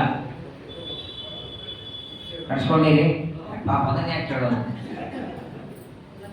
ಕೆಂಪ ಚೇಳು ಕಡಿದ್ರೆ ಏನು ವೇದನೆ ಆಗತ್ತೆ ನೋಡಿ. ಒಂದು ಚೇಳು ಏಕಕಾಲಕ್ಕೆ 1000 ಚೇಳು ಕಡಿದ್ರೆ ಏನು ವೇದನೆ ಆಗತ್ತೋ ಆ ವೇದನೆ ಆಗ್ತಿತ್ತಂತ ಅಜಾಮಿಲನಿಗೆ. ಮಾತು ಬರ್ತಾ ಇಲ್ಲ ಬಾಯಿಂದ. ಮಾಡಿದ ಪಾಪಗಳೆಲ್ಲ ನೆನೆಸ್ಕೊಳ್ತಾನೆ. ಏನ್ ದೇವರ ಕಡಿಮೆ ಮಾಡಿದ್ದ? ಒಳ್ಳೆ ಸದಾಚಾರ, ಒಳ್ಳೆ ಕುಲದಲ್ಲಿ ಹುಟ್ಟಿಸಿದ್ದ. ಬೇಕಾದಷ್ಟು ಜಪ ತಪ ಮಾಡುವ ತಂದೆ ತಾಯಿಗಳು, ನಿತ್ಯ ನೈವೇದ್ಯದ ಅನ್ನ ತಿನ್ನುವ ನಾನು ಎಂತ ದುರ್ಬುದ್ಧಿಯಿಂದ ಕೆಲಸ ಮಾಡಿದೆ. ಅಳ್ತಾನೆ ಅಳ್ತಾನೆ. ಕೊನೆ ಕಾಲ ಬಂತು. ಯಾವಾಗ ಅಜಾಮಿಲನ ಬಾಯಿಯಿಂದ ರಕ್ತದ ವಾಂತಿ ಮಾಡ್ತಾನೆ, ಕೊನೆ ಕಾಲ ಬಂದಿದೆ. ಸುತ್ತಲೂ ಬಾಂಧವರೆಲ್ಲ ಕೂತಿದ್ದಾರೆ, ಅಳ್ತಾ ಇದ್ದಾರೆ. ಇನ್ನು ಅಜಾಮಿಲನ ಪ್ರಾಣ ಹೋಗಿಲ್ಲ. ಯಮದೇವರು ತಮ್ಮ ದೂತರನ್ನ ಕಳಿಸ್ತಾರೆ. ಅತ್ಯಂತ ಉದ್ದಾದ ಹಲ್ಲು, ವಿಚಿತ್ರ ಕೂದಲು, ಕೈಯೊಳಗೆ ಪಾಶ ಹಿಡ್ಕೊಂಡು ಅಜಾಮಿಲನ ಮನೆ ಮುಂದೆ ಬಂದು ನಿಂತಿದ್ದಾರೆ. ಮರಣಕಾಲ ಸಮೀಪಕ್ಕೆ ಬಂದಾಗ 2 ಯಮದೂತರು ಬರ್ತಾರೆ. ಆ 2 ಯಮದೂತರ ವೇಷ, ಅವರ ಹಾಕೊಂಡ ಬಟ್ಟೆ, ಅವರ ತಲೆ ಕೂದಲು, ಅವರ ಹಲ್ಲು, ಅವರ ಕೈಯಲ್ಲಿದ್ದ ಆ ಆಯುಧ ಪಾಶ, ಅದನ್ನ ನೋಡೇನೆ ಮಲಮೂತ್ರ ವಿಸರ್ಜನೆ ಮಾಡ್ತಾರೆ ಮಲಿನದಲ್ಲಿ. ಆಶ್ಚರ್ಯ ಅಂದ್ರೆ ಬಾಗಿಲಿಗೆ ಬಂದ ಯಮದೂತರ ದರ್ಶನ ಸಾಯುವ ವ್ಯಕ್ತಿಗೆ ಮಾತ್ರ ಆಗತ್ತೆ, ಅಕ್ಕಪಕ್ಕ ಕೂತವರಿಗೆ ಕಾಣಿಸಲ್ಲ. ಇವನಿಗೆ ಕಾಣೋದಿಲ್ಲ, ಇವನಿಗೆ ಕಾಣ್ತಾ ಇರ್ತದೆ. ಇವನು ಹೇಳಬೇಕು, ಅದು ಯಮದೂತರು ಬಂದಿದ್ದಾರೆ ಅಂದ್ರೆ ಬಾಯಿಯಲ್ಲಿ ಮಾತು ಬರಲ್ಲ. ಕೊನೆಗೆ ದೇವರು ಮಾಡೋ ಕೆಲಸ, ಅದು ಮಾತು ಕಿತ್ಕೊಂಡ್ಬಿಡುತ್ತಾರೆ. ಇವನಿಗೆ ಮಾತಾಡಲಿಕ್ಕಾಗೋದಿಲ್ಲ, ಎದುರಿಗೆ ಕಾಣೋದಿಲ್ಲ. ಯಮದೂತರನ್ನ ನೋಡಿ ಗಾಬರಿ ಆಗ್ತಾನೆ, ಅಳತಾನೆ. ಭುಂಜಾನಃ ಪ್ರಪಿಬನ್ ಖಾದನ್ ಬಾಲಕ ಸ್ನೇಹಯಂತ್ರಿತಃ. ಊಟ ಸೇರ್ತಿಲ್ಲ, ಅನ್ನ ಇಲ್ಲ, ಆದ್ದರಿಂದ ದೇಹದಲ್ಲಿ ಶಕ್ತಿ ಬರ್ತಾ ಇಲ್ಲ, ಜೋರಾಗಿ ಅಳು ಬರ್ತಾ ಇದೆ. ಕೊನೆಗೆ ಎಲ್ಲ ಮಕ್ಕಳು ಸುತ್ತ ಕೂತಿದ್ದಾರೆ. ಸಣ್ಣ ಮಗು, ಕೊನೆಯವನಿಗೆ ನಾರಾಯಣ ಅಂತ ಹೆಸರಿಟ್ಟಿದ್ದ. ಆ ಕೊನೆ ಮಗು ಆಟ ಆಡ್ತಾ ಹೊರ ಹೋಗಿದೆ. ಇವನಿಗೆ ವೇದನೆ ತಾಳ್ಲಿಕ್ಕಾಗಲಿಲ್ಲ. ಸಜೇವಂ ವರ್ತಮಾನಃ, ಇನ್ನ ಕೊನೆ ಗಳಿಗೆ ಪ್ರಾಣ ಹೋಗಬೇಕು. ಆ ಸಂದರ್ಭದೊಳಗೆ ಮತಿಶ್ಚಕಾರ ತನವೇ ಬಾಲೆ ನಾರಾಯಣ ಹ್ವಜೇ, ಅತ್ಯಂತ ಜೋರಾಗಿ ನಾರಾಯಣ ಅಂತ ಕೂಗಿಬಿಟ್ಟ. ಅಕ್ಕಪಕ್ಕ ಇದ್ದವರೆಲ್ಲ ಕೊನೆ ಮಗನನ್ನು ಕರೆದಿದ್ದಾನೆ ಎಂದ್ಕೊಂಡ್ರವು. ಮರಣಕಾಲ ಬಂದಾಗ ತಂದೆ ಮಕ್ಕಳನ್ನೆಲ್ಲ ನೋಡಬೇಕು ಅಂತ ಇಚ್ಛೆ ಪಡ್ತಾರೆ. 10 ಜನ 9 ಜನ ಇಲ್ಲೇ ಇದ್ದಾರೆ, ಕೊನೆ ಮಗ ಎಲ್ಲೋ ಆಟ ಆಡ್ಲಿಕ್ಕೆ ಹೋಗಿದ್ದಾನೆ ಅಂತ ಅವನನ್ನ ತಂದು ನಿಲ್ಲಿಸಿದ್ರು ಪಕ್ಕದಲ್ಲಿ. ಆದ್ರೆ ಅಜಾಮಿಲನ ಕರೆದದ್ದು ಮಗನನ್ನಲ್ಲ. ದೂರೇ ಕ್ರೀಡನಕಾಸಕ್ತಂ ಪುತ್ರಂ ನಾರಾಯಣ ವಯಂ ಪ್ರಾವಿತೇನ ಸ್ಮರೇಣ ಉಚ್ಚೈಹಿ. ಅತ್ಯಂತ ಜೋರಾಗಿ ಬ್ರಹ್ಮಾಂಡದ ಹೊರಗೆ ಬ್ರಹ್ಮಾಂಡದ ಒಳಗೆ ಅನಂತ ದೇಶ ಕಾಲಗಳಲ್ಲಿ ವ್ಯಾಪ್ತನಾದ ಅಣುರೇಣು ತೃಣಕಾಷ್ಟ ಪರಿಪೂರ್ಣನಾದ ಆ ವೈಕುಂಠಾಧಿಪತಿಯಾದ ನಾರಾಯಣನ ಕೂಗಿದ್ದಾನೆ, ಮಗನನ್ನಲ್ಲ. 4 ಅಕ್ಷರ ನಾರಾಯಣ ಅಂತ ಉಚ್ಚಾರಣೆ ಮಾಡಿದ್ದಾನೆ. ಮರುಕ್ಷಣದಲ್ಲಿ ಪರಮಾತ್ಮ ಇಬ್ಬರು ವಿಷ್ಣು ದೂತರನ್ನ ಕಳಿಸ್ತಾರೆ, ವಿಮಾನ ಕೊಟ್ಟು ಕಳಿಸ್ತಾರೆ, ಅಜಾಮಿಲನನ್ನ ಕರ್ಕೊಂಡು ಬನ್ನಿ. ಅಜಾಮಿಲನ ಮನೆ ಮುಂದೆ ಆಲ್ರೆಡಿ ಯಮದೂತರು ಬಂದು ನಿಂತಿದ್ದಾರೆ. ನಾರಾಯಣ ಅನ್ನುವ 4 ಅಕ್ಷರದ ಉಚ್ಚಾರಣೆ ಆಗಿದೆ. ವಿಷ್ಣು ದೂತರು ಬಂದಿದ್ದಾರೆ. ವಿಷ್ಣು ದೂತರು ಯಮದೂತರು ಇಬ್ಬರು ಒಬ್ಬ ವ್ಯಕ್ತಿಯ ಮನೆಗೆ ಬಂದದ್ದು ಫಸ್ಟ್ ಟೈಮ್. ಅದು ಇದಕ್ಕೂ ಮೊದಲು ಈ ಪ್ರಸಂಗ ಬಂದಿಲ್ಲ. ಇವರು ಬಂದಲ್ಲಿ ಅವ್ರಿಗೆ ಕೆಲಸ ಇಲ್ಲ. ಪಾಪಿಗಳ ಮನೆಯಲ್ಲಿ ಪಾಪಿಗಳಿಗೆ ಯಮಲೋಕಕ್ಕೆ ಒಯ್ಯೋದಕ್ಕೆ ಯಮದೂತರು ಬರ್ತಾರೆ, ವಿಷ್ಣು ದೂತರಿಗೆ ಕೆಲಸ ಇಲ್ಲ. ಪುಣ್ಯವಂತರ ಮನೆಗೆ ವಿಷ್ಣು ದೂತ ಬರ್ತಾರೆ, ಯಮದೂತರಿಗೆ ಕೆಲಸ. ಇಬ್ರು ಬಂದಿದ್ದಾರೆ. ಪರಸ್ಪರವಾಗಿ ಯಮದೂತರು ವಿಷ್ಣು ದೂತರು ಒಬ್ಬರಿಗೊಬ್ಬರು ಮಾತಾಡ್ತಾರೆ. ನೀವೇನ್ರಿ ಇಲ್ಲಿ ಬಂದ್ರಿ ತೀರ್ಥ ಪ್ರಸಾದಕ್ಕ?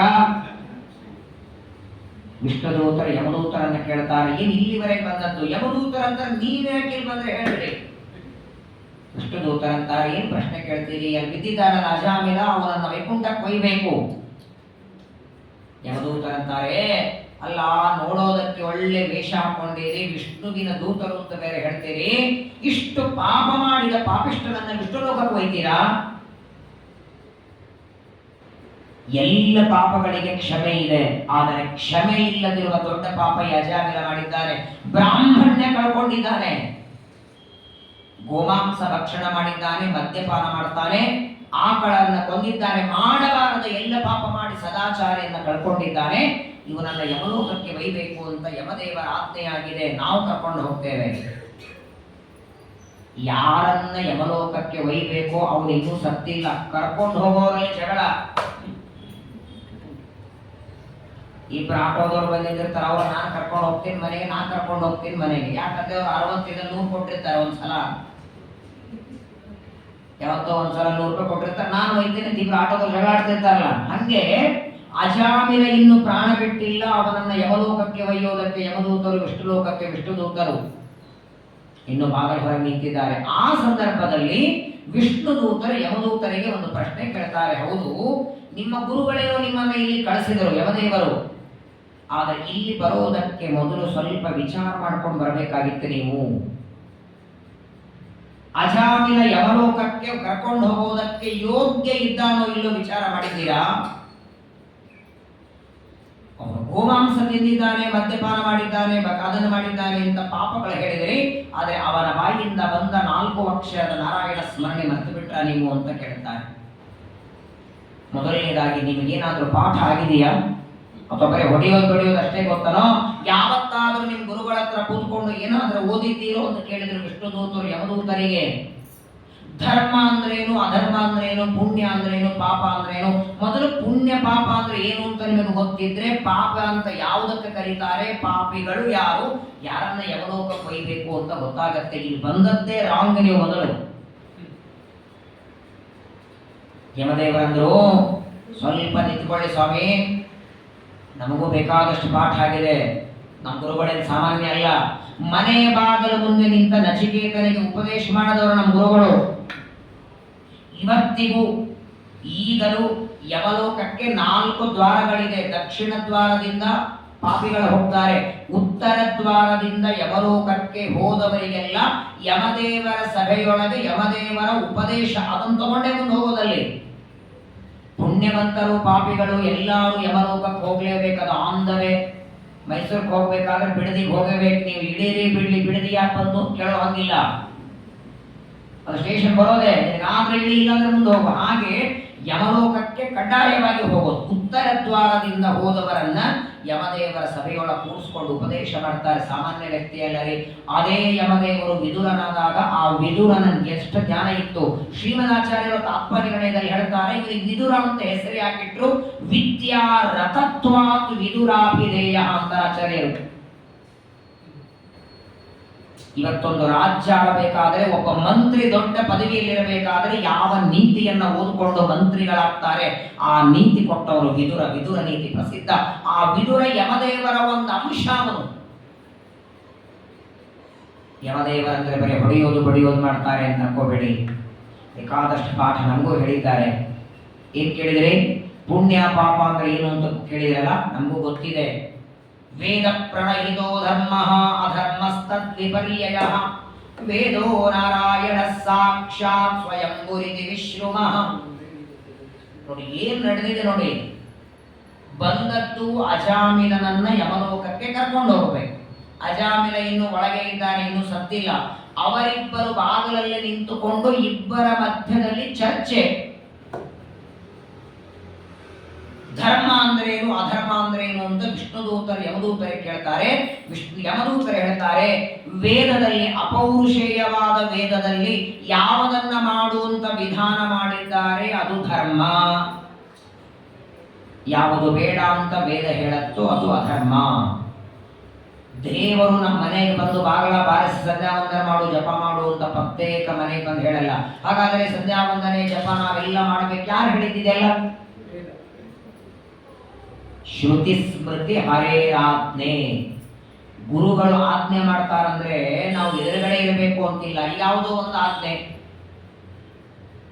ರಾಮನವಮಿಯ ದಿನ, ರಾಮ ಜನ್ಮೋತ್ಸವ ಆದಾಗ ರಾಮನವಮಿಯ ದಿನ ಇಡೀ ದೇಶದಲ್ಲಿ ದೀಪ ಹಚ್ಚಬೇಕು ಅಂತ ಮೋದಿಯವರು ಹೇಳಿದ್ರು. ನಮ್ಮ ಮನೆಗೆ ಬಂದಿದ್ರ? ಬಸವೇಶ್ವರ ಬಂದು ಬಾಗಿಲ ಬಾರಿಸಿ ದೀಪ ಹಚ್ಚ ಅಂತ ಹೇಳಿದ್ರ? ಅವ್ರು ಹೇಳಿದ್ದು ಒಂದು ಆರ್ಡರ್ ಪಾಸ್ ಮಾಡಿಬಿಟ್ರೆ ಎಲ್ಲ ಕಡೆ ಬಂತೋ ಇಲ್ಲ. ಹಾಗೆ ಒಬ್ಬೊಬ್ಬರ ಮನೆಗೆ ಹೋಗಿ ಬಾಗಿಲ ಬಾರಿಸಿ ನೀ ಸಂಧ್ಯಾ ವಂದನೆ ಮಾಡು, ನೀ ಜಪ ಮಾಡು ಅಂತ ದೇವರು ಹೇಳಲ್ಲ. ಅವನೊಂದು ಆಜ್ಞೆ ಮಾಡ್ತಾನೆ. ಅವನ ಆಜ್ಞೆಯನ್ನ ಜಗತ್ತಿಗೆ ತಿಳಿಸೋದು ಎರಡು, ಒಂದು ಶ್ರುತಿ, ಒಂದು ಸ್ಮೃತಿ. ಶ್ರುತಿ ಅಪೌರುಷೇಯ ವೇದಗಳು, ಸ್ಮೃತಿ ಅಂದರೆ ಆ ವೇದಗಳಿಗೆ ಅನುಸಾರವಾಗಿ ರಚನೆ ಮಾಡಿದ ಗ್ರಂಥವನ್ನ ಸ್ಮೃತಿ. ಅವುಗಳಲ್ಲಿ ಬರೋದು ಏಕಾದಶಿ ಉಪವಾಸ, ಇದನ್ನ ತಿನ್ನಬೇಡಿ, ಇದನ್ನ ತಿನ್ರಿ. ಬಹಳ ಜನ ಕೇಳ್ತಾರೆ ಉಳ್ಳಾಗಡ್ಡಿ ತಿನ್ನಬಾರ್ದು. ದೇವರೇ ಬಂದು ಡೈರೆಕ್ಟ್ ಹೇಳಿದ್ದಾನ? ಉಳ್ಳಾಗಡ್ಡಿ ತಿನ್ನಬಾರ್ದು, ಗಜ್ಜರಿ ತಿನ್ನಬಾರ್ದು, ಟಮಾಟೋ ತಿನ್ನಬಾರ್ದು ಡೈರೆಕ್ಟ್ ಬಂದಿಲ್ಲ. ಆದರೆ ವೇದದಲ್ಲಿ ಹೇಳಿದ್ದಾನೆ, ನಪಲಾಂಡು ಭಕ್ಷಯಿತ. ಹಾಗಾದರೆ ವೇದದಲ್ಲಿ ಯಾವುದನ್ನ ವಿಧಾನ ಮಾಡ್ತಾರೆ ಅದು ಧರ್ಮವಾಗತ್ತೆ, ಯಾವುದು ಬೇಡ ಅಂತಾರೆ ಅದು ಅಧರ್ಮವಾಗತ್ತೆ. ಇಲ್ಲಿ ಬಿದ್ದಿದ್ದಾರಲ್ಲ ಯಮದೂತರು ಹೇಳ್ತಾರೆ, ಇಲ್ಲಿ ಬಿದ್ದಿದ್ದಾರಲ್ಲ ಅಜಾಮಿಲ, ವೇದದಲ್ಲಿ ಯಾವುದು ಬೇಡ ಅಂದಿದ್ದಾರೆ ಅದನ್ನೇ ಮಾಡಿದ್ದಾನೆ. ಛಾಂದೋಗ್ಯ ಉಪನಿಷತ್ತಿನಲ್ಲಿ ಒಂದು ಕಥೆ ಬರ್ತದೆ. ಉಪನಿಷತ್ತು ಪಾಠಕ್ಕೆ ಬಂದವರಿಗೆ ಗೊತ್ತಿದೆ. ಒಬ್ಬ ಬ್ರಾಹ್ಮಣ ಇದ್ದ, ದಾರಿಯಲ್ಲಿ ಹೊರಟಿದ್ದ, ತುಂಬಾ ಹಸಿರಾಗಿ ಆಚೆ ಈಚೆ ನೋಡದ, ಏನೂ ಸಿಗಲಿಲ್ಲ. ಯಾರಿಗೋ 4 ಮನೆ ಭಿಕ್ಷೆ ಕೇಳದ, ಯಾರೂ ಹಾಕಲಿಲ್ಲ. ಕೊನೆಗೆ ಹೋಗ್ತಾ ಇರುವಾಗ ಅಲ್ಲೊಬ್ಬ ವ್ಯಕ್ತಿ ಉದ್ದಿನ ಬೇಳೆ ತಿಂತಿದ್ದ, ಹಸಿ ಬೇಳೆ, ವಡ ಮಾಡ್ಕೊಂಡಲ್ಲ, ಉದ್ದಿನ ಬೇಳೆ ತಿಂತಾ ಇದ್ದಾಗ ಈ ಬ್ರಾಹ್ಮಣ ಬಂದು ನನಗೂ ಇಷ್ಟು ಕೊಡು, ಹಸಿವೆ ಆಗಿದೆ ಅಂತ.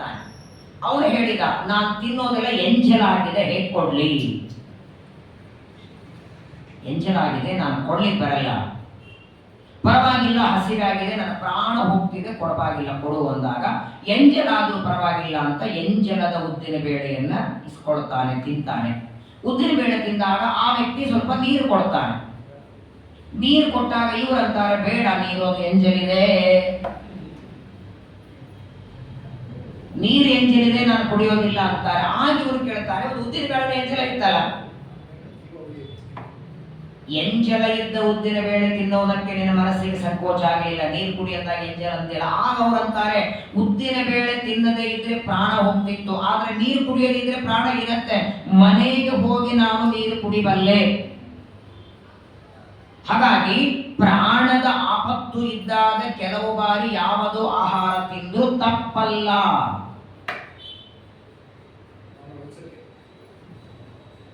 ಈಗ ಪ್ರತಿ ವರ್ಷದ ತಂದೆ ತಾಯಿಗಳ ಶ್ರಾದ್ದ ಮನೆಯಲ್ಲಿ ಮಾಡ್ತೀವಿ. ಮನೆಯಲ್ಲಿ ಅಥವಾ ಇಲ್ಲೇ ಊರಲ್ಲಿ ಇದ್ದಾಗ ಯಾವುದೋ ಮಠಕ್ಕೆ ಹೋಗ್ತೀರಿ, 10-10ವರೆಗೆ ಹೋಗ್ತೀರಿ, 12 ಶ್ರಾದ್ದ ಆಗುತ್ತೆ, 12ವರೆಗೆ ಊಟ ಆಗುತ್ತೆ. ಯಾವುದೋ ಬೇರೆ ಊರಿಗೆ ಕಾಶಿಗೆ ಹೋಗಿದ್ದೀರಿ, ಅಯೋಧ್ಯೆಗೆ ಹೋಗಿದ್ರಿ, ಅಲ್ಲೆಲ್ಲ ಶ್ರಾದ್ದ ಶುರು ಮಾಡೋದೇ 12 ಆದ ಮೇಲೆ.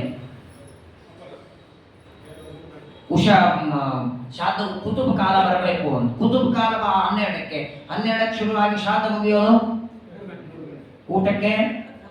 ಅಕಸ್ಮಾತ್ ಶುಗರ್ ಇದ್ರೆ ಇವನು ಶ್ರಾದ್ದ ಆಗ. ಅಂಥಲ್ಲೆಲ್ಲ ಪ್ರಾತಃ ಕಾಲದಲ್ಲಿ 8-8ವರೆಗೆ ಒಂದು ಬಾಳೆಹಣ್ಣು ತಿಂದು ಇಷ್ಟು ಹಾಲು ಕುಡಿದು ಶ್ರಾದ್ದ ಮಾಡಿದ್ರು ತಪ್ಪಲ್ಲ, ಪಿತೃಗಳ ಕ್ಷಮ ಮಾಡ್ತಾರೆ. ಕಾರಣ ನೀನು ಅವತ್ತು ಒಂದು ಬಾಳೆಹಣ್ಣು ತಿಂದು ಶ್ರಾದ್ದ, ಇನ್ನೊಂದು 10 ವರ್ಷ ಶ್ರಾದ್ದ ಮಾಡಬಹುದಲ್ಲ. ನೀನು 4 ಗಂಟೆವರೆಗೆ ಉಪವಾಸ ಮಾಡಿ ಶ್ರಾದ್ದ ಮಾಡಿ ಮನೆಗೆ ಬಂದು ಆರೋಗ್ಯ ಕೆಡಿಸ್ಕೊಂಡು ವರ್ಷದಲ್ಲಿ ನೀನೇ ಡಂಬಂದೆ ಅಂದ್ರೆ ಇನ್ನೊಂದು 10 ವರ್ಷ ಭಾಗವತ್ ಕೇಳ್ತಿದ್ಯೋ ಇಲ್ಲೋ, ಶರೀರ ಗಟ್ಟಿ ಇದ್ರೆ. ಯಾವಾಗಲೂ ನೋಡಿ, ಧರ್ಮಗಳ ವ್ಯವಸ್ಥೆ ಬಹಳ ಚೆನ್ನಾಗಿದೆ. ಯಾವುದೇ ಧರ್ಮದ ಆಚರಣೆ ಮಾಡೋದಕ್ಕೆ ದೇಶ ಕಾಲ 2 ಪ್ರಧಾನವಾದದ್ದು. ಬೆಂಗಳೂರಲ್ಲಿದ್ದಾಗ ಮಡಿ ಹಾಕಿದ ಪಂಚೆ ಇರಲಿಲ್ಲ ಅಂದ್ರೆ ಏನ್ ಮಾಡ್ತೀವಿ? ಒದ್ದೆ ಉಟ್ಕೊಂಡು ಮಾಡ್ತೀವಿ. ಹಾಗಾದ್ರೆ ಬೆಂಗಳೂರಲ್ಲಿ ಒಣ ಪಂಚೆ ಇಲ್ಲ ಅಂತ ಒದ್ದೆ ಉಟ್ಕೊಂಡು ಸಂಧ್ಯಾ ವಂದನೆ ಮಾಡ್ತೇನೆ ಅಂತ ಹೇಳಿ ಬದಲಿಗೆ ಹೋದಾಗ್ಲೂ ಒದ್ದೆ ಉಟ್ಕೊಂಡ್ರೆ ಅಂತ ಹೇಳಿ ಅಲ್ಲಿ ನೀವು ಧಾಬಳಿ ಅಥವಾ ಬದರಿಯಲ್ಲಿ ನಾರಾಯಣ ಪೂಜೆ ಮಾಡೋರು ಪ್ಯಾಂಟ್ ಹಾಕೋತಾರ ಅಂತ ಹೇಳಿ ಮನೆಗೆ ನಾವು ಪ್ಯಾಂಟ್ ಹಾಕೋಣ ಅಂದ್ರೆ, ಯಾವ ದೇಶದಲ್ಲಿ ಯಾವ ಕಾಲದಲ್ಲಿ ಧರ್ಮದ ವ್ಯವಸ್ಥೆ ಬೇರೆ. ಬದರಿಗೆ ಹೋದಾಗ ಅಥವಾ ಗಂಡಕಿ ನದಿ ಸ್ನಾನಕ್ಕೂ ಅಲ್ಲಿನ ಧರ್ಮ ಬೇರೆ. ಉತ್ತರಾದಿ ಮಠದ ಇನಾಗ್ರೇಷನ್ ಆಯ್ತಲ್ಲ, ಹೊಸ ಬಿಲ್ಡಿಂಗು, ಅವತ್ತು -ಡಿಗ್ರಿ, -1 to 0 ಮೇಲೆ ಸಾಧನೆ ಇರಲಿಲ್ಲ. ಒಂದು ಕ್ಷಣ ಗ್ಲೌಸ್ ತೆಗೆದ್ರು, ಸ್ವೇಟರ್ ತೆಗೆದ್ರು ಬದುಕಲಿಕ್ಕೆ ಸಾಧ್ಯ, ಅಷ್ಟು ಚಳಿ. ಬೆಳಗ್ಗೆ ಊಟ ಹೇಗೋ ಆಯಿತು, ಸಾಯಂಕಾಲ ಎಲ್ಲರಿಗೂ ಬಿಸಿಬೇಳೆ ಮಾಡಿದ್ರು. ದೊಡ್ಡ ಸಮಸ್ಯೆ ಆಗೋಯ್ತು, ಸ್ವೇಟರ್ ತೆಗೆಯೋರಿಲ್ಲ, ಯಾರು ತಿನ್ನೋದು ಹೇಗೆ? ಓಪನ್ ಆಗಿ ಸ್ವಾಮಿಗಳು ಪ್ರವಚನದಲ್ಲಿ ಹೇಳಿಬಿಟ್ರು, ನಾನೇ ಆ ನೈವೇದ್ಯವನ್ನ ಮಾಡ್ತೇನೆ, ಎಲ್ಲರೂ ಸ್ವೇಟರ್ ಹಾಕೊಂಡೆ ತಿನ್ನಿ, ನಿಮ್ಮ ಮಡಿಗೆ ಧಕ್ಕಿ ಬರಲ್ಲ. ಸ್ವೇಟರ್ ಮೇಲೆ ತಿಂದ್ರು ಮಡಿಗೆ ತಿಂದಂತೆ. ಆಗ ಬಂದು ಪಂಡಿತರ ಊಟಕ್ಕೆ.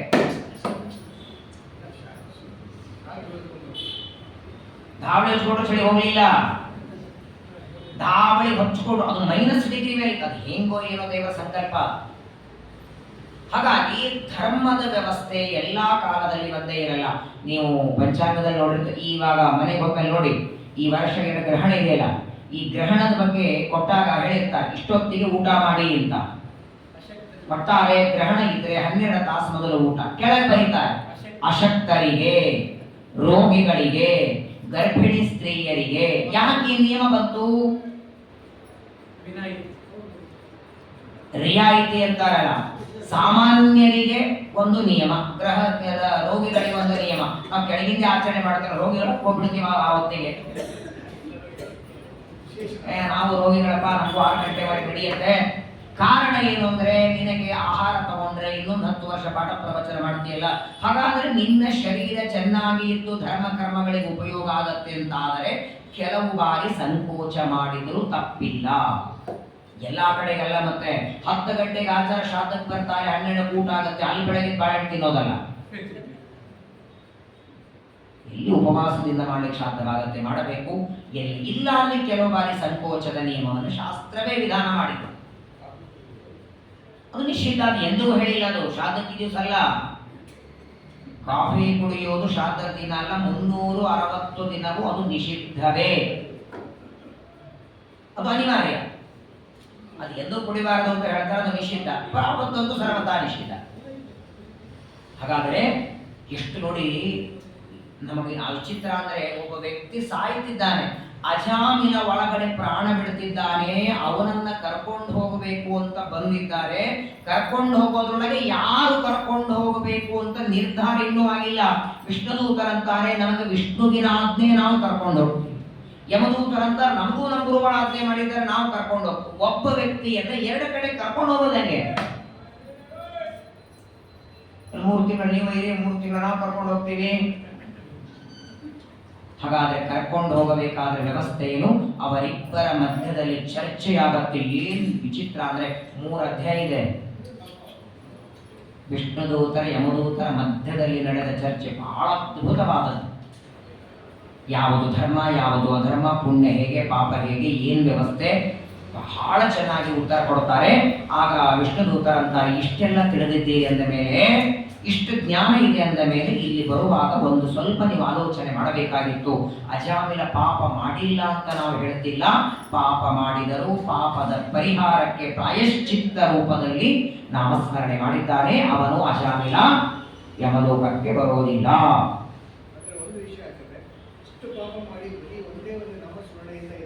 ಅದೇ ತಪ್ಪು. ವಾಸ್ತವಿಕವಾಗಿ ಅಜಾಮಿಲನ ಕಥೆ ಪೂರ್ಣವಾಗಿ ಯಾರೂ ಹೇಳಿಲ್ಲ ಕೇಳಿಲ್ಲ. ಅದೇ ಅದು ಅಲ್ಲ, ನಡೆದದ್ದು ಕಥೆ ಅದಲ್ಲ. ಅಂತ್ಯಕಾಲದಲ್ಲಿ ಅಜಾಮಿಲನ ಬಾಯಿಯಿಂದ ನಾರಾಯಣ ಅಂತ 4 ಅಕ್ಷರ ಬಂತು.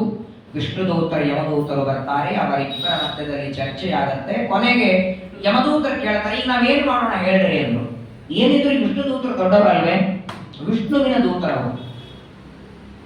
ವಿಷ್ಣುದೂತರಂತಾರೆ, ಅಜಾಮಿಲನನ್ನ ಮಾತ್ರ ನಾವು ಕಳ್ಕೊಂಡು ನಿಮ್ಮ ಜೊತೆಗೆ ಒಯ್ಯೋದನ್ನು ಬಿಡೋದಿಲ್ಲ, ನೀವಿಲ್ಲಿಂದ ಬರೆಗೈಯಿಂದ ಯಮಲೋಕಕ್ಕೆ ಹೊರಡಿ.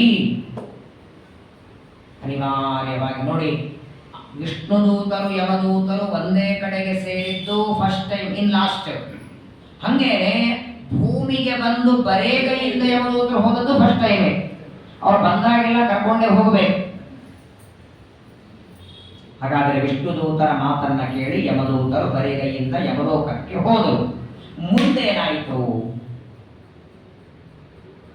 ಇಲ್ಲೇ ಸ್ವಾರಸ್ಯ. ನೀವು ಪ್ರತಿ ಸಲ ಭಾಗವತದಲ್ಲಿ ಏನ್ ಕೇಳಿರ್ತೀರಿ, ವಿಷ್ಣುದೂತರು ಯಮದೂತರನ್ನ ಕಳಿಸಿ ಅಜಾಮಿಲನನ್ನ ವಿಷ್ಣುದೂತರು ತಮ್ಮ ಜೊತೆ ಕರ್ಕೊಂಡು ಹೋದ್ರು. ಇಲ್ಲ, ಕರ್ಕೊಂಡು ಹೋಗಿಲ್ಲ. ಯಮದೂತರನ್ನ ಕಳಿಸಿದರು. ಅಜಾಮಿಲ ಪಾಪ ಮಾಡಿದರು, ಅಂತ್ಯಕಾಲದಲ್ಲಿ ನಾಮಸ್ಮರಣೆ ಮಾಡಿದ್ದಕ್ಕೆ ಯಮಲೋಕಕ್ಕೆ ಬರಲ್ಲ ಅಂತ ನೀವು ಹೊರಡಿ ಅಂತ ಯಮದೂತರನ್ನ ಕಳಿಸಿದ ಮೇಲೆ ತಾವು ವಿಷ್ಣುದೂತರು ಹೋಗಿ ಬಿಡ್ತಾರೆ. ನಿಮ್ಮ ಸತ್ತಿಲ್ಲ ಇನ್ನು. ವಿಷ್ಣುದೂತರು ಬಂದಿದೆ ಅದಕ್ಕೆ ಅಲ್ಲ, ಕರ್ಕೊಂಡು ಹೋಗ್ಲಿಲ್ಲ. ಮತ್ತೆ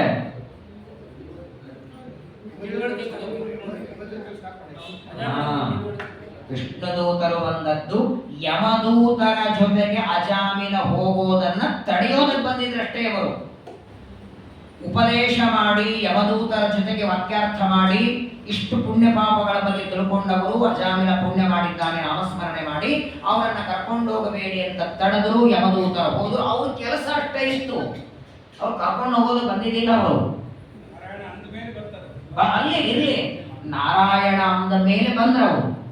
ನಾರಾಯಣ ಅಂತಿಮ ಸ್ಮರಣೆ ಮಾಡೋದಕ್ಕಿಂತ ಮೊದಲು ಬಂದವರು ಯಮದೂತರು. ಇಬ್ಬರು ಬಂದಿದ್ದಾರೆ.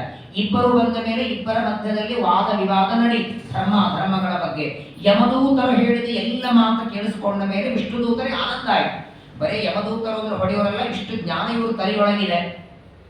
ಆಗ ಅವರಂತಾರೆ, ಇಷ್ಟು ಬೇಕಾದಷ್ಟು ಓದ್ದವರಿದ್ದೀರಿ, ನಿಮ್ಗೆಲ್ಲ ತಿಳುವಳಿಕೆ ಇದೆ, ಅಜಾಮಿಲನನ್ನ ಯಮಲೋಕಕ್ಕೆ ಕರ್ಕೊಂಡು ಹೋಗಬೇಡಿ. ಯಮಲೋಕಕ್ಕೆ ಹೋಗಬೇಕಾದರೆ ಏನ್ ಬೇಕೋ ಆ ಪಾಪ ಇಲ್ಲ, ಎಲ್ಲ ಸ್ವಚ್ಛ ಆಗಿದೆ ನಾಮಸ್ಮರಣೆಯಿಂದ. ಇವನನ್ನ ಯಮಲೋಕ ಕರ್ಕೊಂಡು ಹೋಗಬೇಡಿ ಅಂತ ಇಷ್ಟು ಹೇಳಿ ಯಮಲೋಕಕ್ಕೆ ಹೋಗುವುದನ್ನು ತಪ್ಪಿಸಿದ್ರು. ಅಷ್ಟಕ್ಕೆ ಮಾತ್ರ ಬಂದಿದ್ರು ವಿಷ್ಣುದೂತರು, ಅಷ್ಟೇ ಕೆಲಸ ಮಾಡಿದ್ದು, ತಮ್ಮ ಜೊತೆ ಕರ್ಕೊಂಡು ಹೋಗಿಲ್ಲ. ಯಾಕಂದ್ರೆ ಯಮದೂತರು ಹೋದ ಕೆಲವೇ ನಿಮಿಷದಲ್ಲಿ ಇವರು ಹೋಗಿಬಿಡ್ತಾರೆ. ಮುಂದೇನಾಗತ್ತು? ವಾಸ್ತವಿಕ ನಡೆದದ್ದೇನೆಂದ್ರೆ, ಆ ವಿಷ್ಣುದೂತರು ಯಮದೂತರು ಹೊರಗಡೆ ಮಾತಾಡ್ತಿದ್ರಲ್ಲ, ಅದನ್ನ ಇವ ಕೇಳಿಸ್ಕೊಳ್ತಿದ್ದ ಒಳಗೆ. ಅವರು ಮಾತಾಡೋದನ್ನ ಕೇಳಿಸ್ಕೊಳ್ಳುವಾಗ ಅವರ ಆಡಿದ ಒಂದೊಂದು ಮಾತು ಇವನ ಎದೆಗೆ ಬಾಣ ಹೊಡೆದಂಗ ಆಗ್ತಿತ್ತು. ಅಪರೂಪಕ್ಕೆ ಒಂದು ಬಾರಿ ಮಾನವ ಜನ್ಮ ಬರ್ತದೆ, ಒಳ್ಳೆ ಬ್ರಾಹ್ಮಣ ಜನ್ಮ, ಶಾಲಿಗ್ರಾಮದ ತೀರ್ಥ ತಗೊಳ್ಳೋ ಭಾಗ್ಯ, ನೈವೇದ್ಯದ ಊಟ ಮಾಡೋ ಭಾಗ್ಯ, ಹರಿಕಥೆ ಕೇಳೋದಕ್ಕೆ ಕಿವಿಗೆ ಭಾಗ್ಯ ಸಿಕ್ಕಿರತ್ತೆ. ಕಳ್ಕೊಂಡಲ್ಲ ನಾನು, ಎಂಥ ತಪ್ಪು ಮಾಡಿದೆ, ಯಾಕಾದರೂ ಬುದ್ಧಿ ಬಂತು? ವಿಷ್ಣುದೂತರ ಯಮದೂತರ ಮಾತುಗಳನ್ನು ಕೇಳಿಸಿಕೊಂಡು ತಾನು ಮಾಡಿದ ಪಾಪ ಏನು ಅಂತ ಮಲಗಿದಲ್ಲೇನೆ ಕಣ್ಣೊಳಗೆ ದಳ ದಳ ದಳ ನೀರು ಬಂತು. ಮಾಡಿದ ಪಾಪಕ್ಕೆ ತಪ್ಪಾಯಿತು ನನ್ನಿಂದ ಅನ್ನುವ ಪಶ್ಚಾತ್ತಾಪ ಆಗ್ತಾ ಇದೆ ಅಜಾಮಿಲನಿಗೆ. ನಾವೇನೋ ಒಂದು ತಪ್ಪು ಮಾಡ್ತೀವಿ, ನಾವು ಮಾಡಿದ ತಪ್ಪು ಯಾರೋ ಇಬ್ಬರು ಮಾತಾಡ್ಕೊಳ್ತಿದ್ರು, ಅವ್ರ ಆಚಾರ ಮಾಡಬಾರ್ದಾಗಿತ್ತು. ಏನೇ ಇರಲಿ, ಪೀಠದ ಮೇಲೆ ಕೂತ್ಕೊಂಡು ಪ್ರವಚನ ಮಾಡ್ತಾರೆ ಅಂದ್ಮೇಲೆ ಅವರು ಅದನ್ನು ಮಾಡಬಾರ್ದಾಗಿತ್ತು ಅಂದೆ. ಆಗ ಡೈರೆಕ್ಟ್ ಹತ್ತದ ಆಚಾರ್ಯ, ಡೈರೆಕ್ಟ್ ನೀವು ಬಂದು ಹೇಳೋದು ಬೇಡ, ಹೇಳಿದ್ರೆ ಸಾಕು, ಬೇಕಾದಟ್ಟಾಯಿತು. ಅಜಾಮಿಲನಿಗೆ ಅವನ ಪಾಪದ ಅರಿವಾಗಬೇಕು. ಆ ಅರಿವಾಗೋದಕ್ಕೇನೆ ಇಬ್ಬರೂ ವಿಷ್ಣುದೂತರು ಯಮದೂತರು ಮಾತಾಡ್ಕೊಳ್ತಾರೆ. ಅವರಾಡುವ ಮಾತೊಳಗೆ ಇವ ಏನು ಪಾಪ ಮಾಡಿದ್ದ ಅನ್ನೋದು ಯಮದೂತರು ಹೇಳಿದ್ರು, ನಾವು ಯಾಕಿಲ್ಲಿ ಬಂದಿದ್ದೀವಿ, ಇವನೇನು ಪಾಪ ಮಾಡಿದ್ದ ಅನ್ನೋದು ಹೇಳಿದರು. ಹಾಗಾದರೆ ತಾನು ಮಾಡಿದ ಪಾಪನೂ ಹೇಳಿದ್ದಾರೆ, ಮಾಡಬೇಕಾದದ್ದೇನು ಅದನ್ನು ಹೇಳಿದ್ದಾರೆ. ಎರಡೂ ಕೇಳಿಸಿಕೊಂಡ ತುಂಬ ಮನಸ್ಸಿಗೆ ನೋವಾಯಿತು. ಹೇಗೋ 88 ವರ್ಷ ಆಗಿತ್ತು. ತನ್ನ ಹೆಂಡತಿ ಮಕ್ಕಳಿಗೆ ಹೇಳ್ದ, ನನ್ನ ಕೊನೆ ಕಾಲ, ನಾನು ಮನೆಯಲ್ಲಿ ಇರಲ್ಲ ಅಂತ ಹೇಳಿ ಹೆಂಡತಿ ಮಕ್ಕಳನ್ನು ಬಿಟ್ಟು ಹರಿದ್ವಾರಕ್ಕೆ ಬರ್ತಾನೆ. ಅದಕ್ಕೆ ಹೇಳದಲ್ಲ ಭಾಗವತದಲ್ಲಿ ಅಜಾಮಿಲನ ಕತೆ, ನಾಮಸ್ಮರಣೆ ಮಾಡದ ಅಜಾಮಿಲ ವೈಕುಂಠಕ್ಕೆ ಹೋಗ. ಅಲ್ಲದೆ ಕೇವಲ ನಾಮಸ್ಮರಣೆ ಮಾಡಿದ್ದಕ್ಕೆ ಅಜಾಮಿಲ ವೈಕುಂಠಕ್ಕೆ ಹೋಗಿಬಿಟ್ಟ ಅಂದ್ರೆ ಸಾಕು. ಪಾಠ ಬೇಡ, ಪ್ರವಚನ ಬೇಡ, ಸರ್ವಮೂಲ ಗ್ರಂಥ ಬೇಡ, ಮಗನಿಗೆ ಹೇಳಿರೋಣ ಸಾಯುವಾಗ ನಮ್ಮ ಕೇವಲ ನಾರಾಯಣ ಅನ್ನು ಹೊಂಟು ಬಿಟ್ಟರೆ ಮೋಕ್ಷಕ್ಕೆ ಬಂದು ಎಲ್ಲರ ವೈಕುಂಠಕ್ಕೆ ಮರು ಜನ್ಮದಲ್ಲಿ. ಅಷ್ಟು ಸುಲಭವಾಗಿ ಮೋಕ್ಷ ಸಿಕ್ಕಿ ಬಿಡ್ತಿತ್ತು ಅಂದರೆ ಪ್ರಾರಬ್ಧ ಕರ್ಮ ಯಾಕೆ, ಸಂಚಿತ ಆಗಾಮಿ ಕರ್ಮ ಯಾಕೆ, ಲಿಂಗದೇಹ ಯಾಕೆ, ಅಪರೋಕ್ಷ ಜ್ಞಾನ ಯಾಕೆ, ಇದೆಲ್ಲ ಗೊಂದಲ ಯಾಕೆ ಬೇಕು?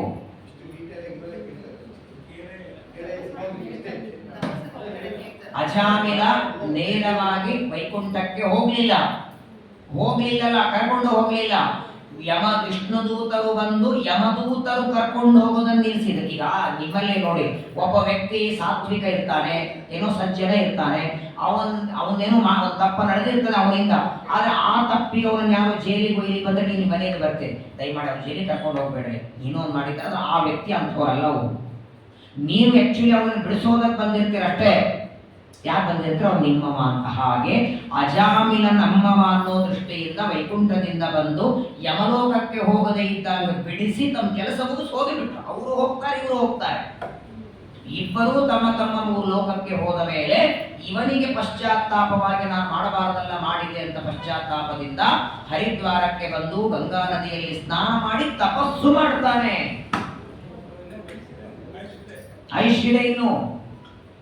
ಹಾಗಾದ್ರೆ ಆ ಮರಣಕಾಲ ಸಮೀಪಕ್ಕೆ ಬಂದದ್ದು, ಅವನು ಆ ಅಂತ್ಯ ಸ್ತ್ರೀಯ ಜೊತೆಗೆ ಮಾಡಿದ ಪಾಪಗಳೆಲ್ಲ ಹೆಚ್ಚಾಗಿ ಪಾಪಗಳೇ ವಾಂತಿಯ ರೂಪದಲ್ಲಿ ಹೊರಗೆ ಬಂತವನಿಗೆ.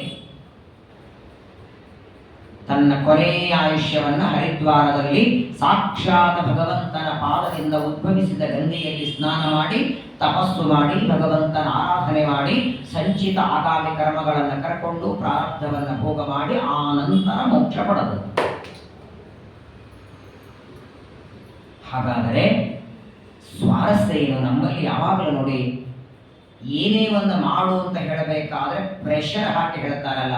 ಅಜಾಮಿಲನ ಕಥೆಯೊಳಗೆ ಹೈಲೈಟ್ ಆದದ್ದು, ಅಷ್ಟು ಪಾಪ ಮಾಡಿದರು ಅಜಾಮಿಲ, ನಾಮಸ್ಮರಣೆ ಮಾಡಿದ್ದರಿಂದ ಯಮಲೋಕಕ್ಕೆ ಹೋಗಲಿಲ್ಲ, ಅಷ್ಟೇ ತಿಳ್ಕೋಬೇಕು, ಮೋಕ್ಷಕ್ಕೆ ಹೋಗಲ್ಲ.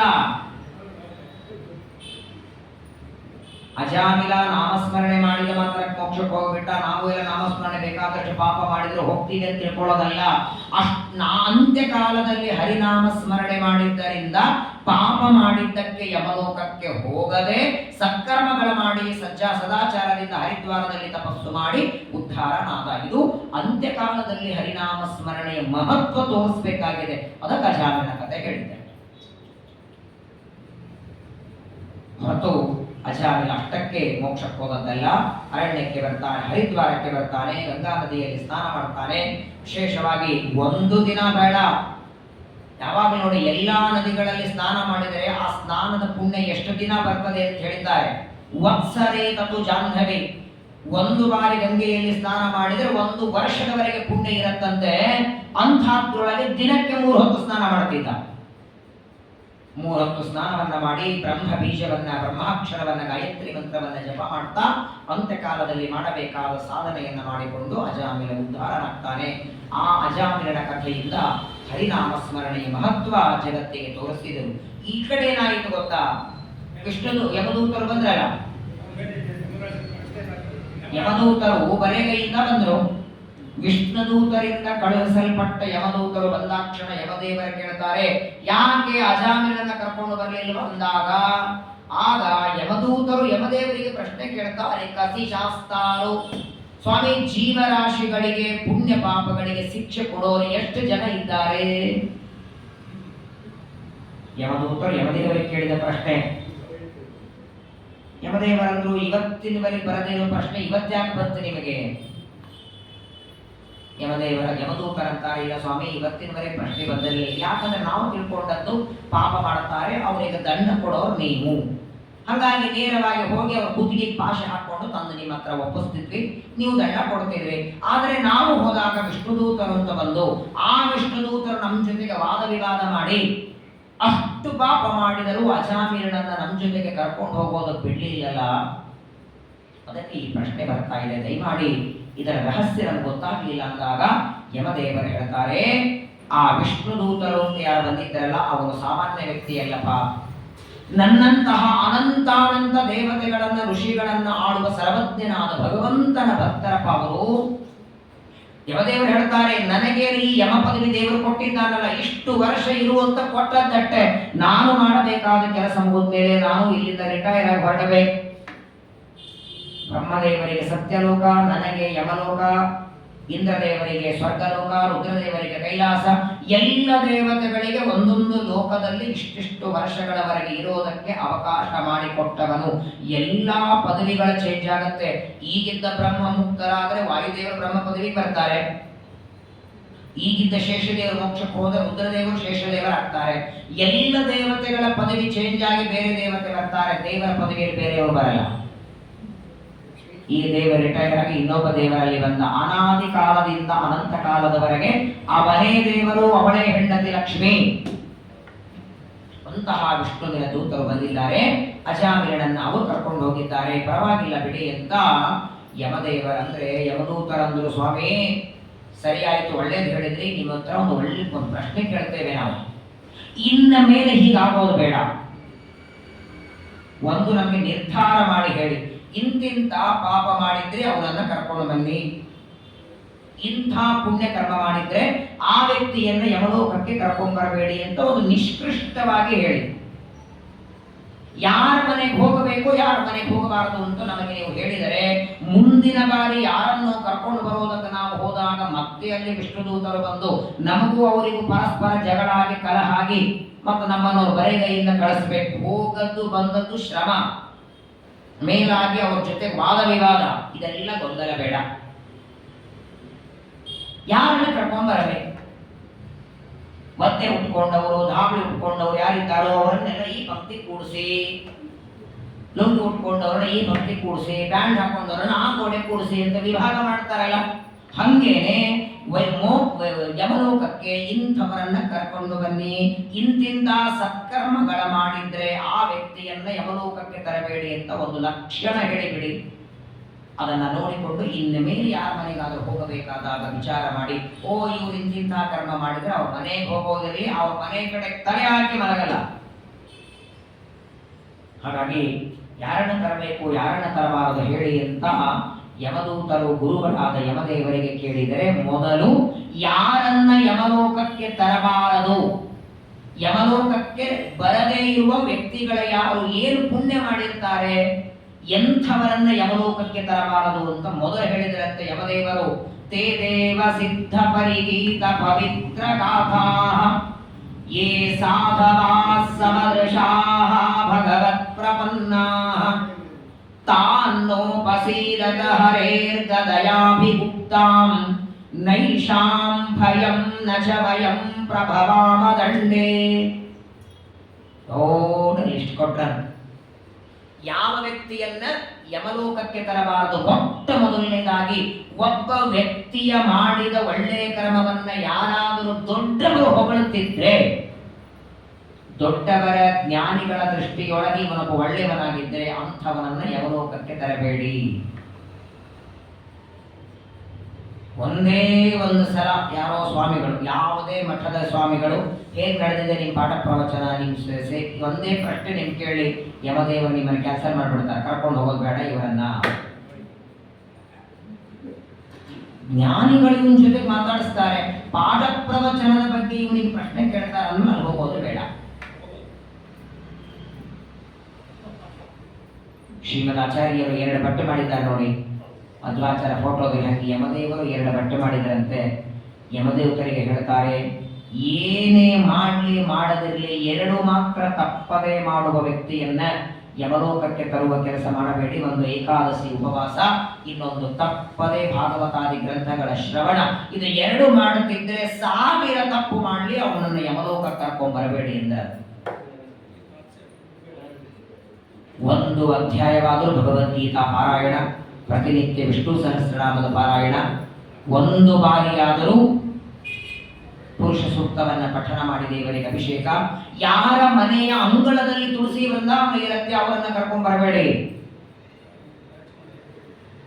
ತುಳಸಿ ವೃಂದಾವನಕ್ಕೆ ಪ್ರದಕ್ಷಿಣೆ ಹಾಕುವ ವ್ಯಕ್ತಿ, ಪರಮಾತ್ಮನ ಚಿಹ್ನೆಗಳಾದ ಗೋಪಿಚಂದನ ಮುದ್ರೆಯನ್ನ ಹಂಚಿಕೊಳ್ಳುವ ವ್ಯಕ್ತಿಯನ್ನು ಯಮಲೋಕಕ್ಕೆ ಕರ್ಕೊಂಡ್ ಬರಬೇಡಿ. ಬಾಯಿ ತೆಗೆದರೆ ಭಗವಂತನ ನಾಮಗಳನ್ನ ಹೇಳ್ತಾನೆ, ಯಾವಾಗಲೂ ಭಗವಂತನ ಭಜನೆ ಮಾಡುವ ವ್ಯಕ್ತಿಯನ್ನ ಯಮಲೋಕಕ್ಕೆ ತರಬೇಡಿ. ಜಗತ್ತಿನ ದೃಷ್ಟಿಯೊಳಗೆ ಹುಚ್ಚರಂತೆ ಕಾಣುತ್ತಾರೆ, ಆದರೆ ಒಳಗೆ ಮಾತ್ರ ಸಮಾಧಿಯೊಳಗಿರ್ತಾರೆ, ಶಾಂತರಾಗಿರ್ತಾರೆ. ಸಿಟ್ಟು ಇಲ್ಲ, ಕೋಪ ಇಲ್ಲ, ಕಾಮಕ್ರೋಧಗಳಿಲ್ಲ, ಅಪೇಕ್ಷೆ ಇಲ್ಲ, ಪಡಿಬೇಕು ಅಂತಿಲ್ಲ, ದುರಾಸೆ ಇಲ್ಲ. ಇಂತಹ ಸಜ್ಜನರನ್ನ ಕರ್ಕೊಂಡು ಬರೋದಲ್ಲ, ಅವರ ಮನೆ ಕಡೆಗೆ ತಲೆ ಹಾಕಬೇಡಿ. ಬೈ ಚಾನ್ಸ್ ಇಂಥವ್ರ ಮನೆಗೆ ಏನಾದರೂ ಅವರನ್ನ ಯಮಲೋಕಕ್ಕೆ ಕರ್ಕೊಂಡು ಬರೋದಕ್ಕೆ ಹೋದರೆ ತಿರುಗಿ ನೀವು ಯಮಲೋಕಕ್ಕೆ ಬರಲ್ಲ ಅಂದ್ರು. ಸುರಕ್ಷಿತವಾಗಿ ನೀವು ಯಮಲೋಕಕ್ಕೆ ಬರಬೇಕು. ಯಾಕಂದ್ರೆ ಪರಮಾತ್ಮ ತನ್ನ ಭಕ್ತರ ಹತ್ತಿರ ಒಂದು ಗದೆ ಇಟ್ಟಿದ್ದಾನೆ. ಆ ಗದೆಯ ಹೆಸರೇ ಗುಪ್ತ ಗದ.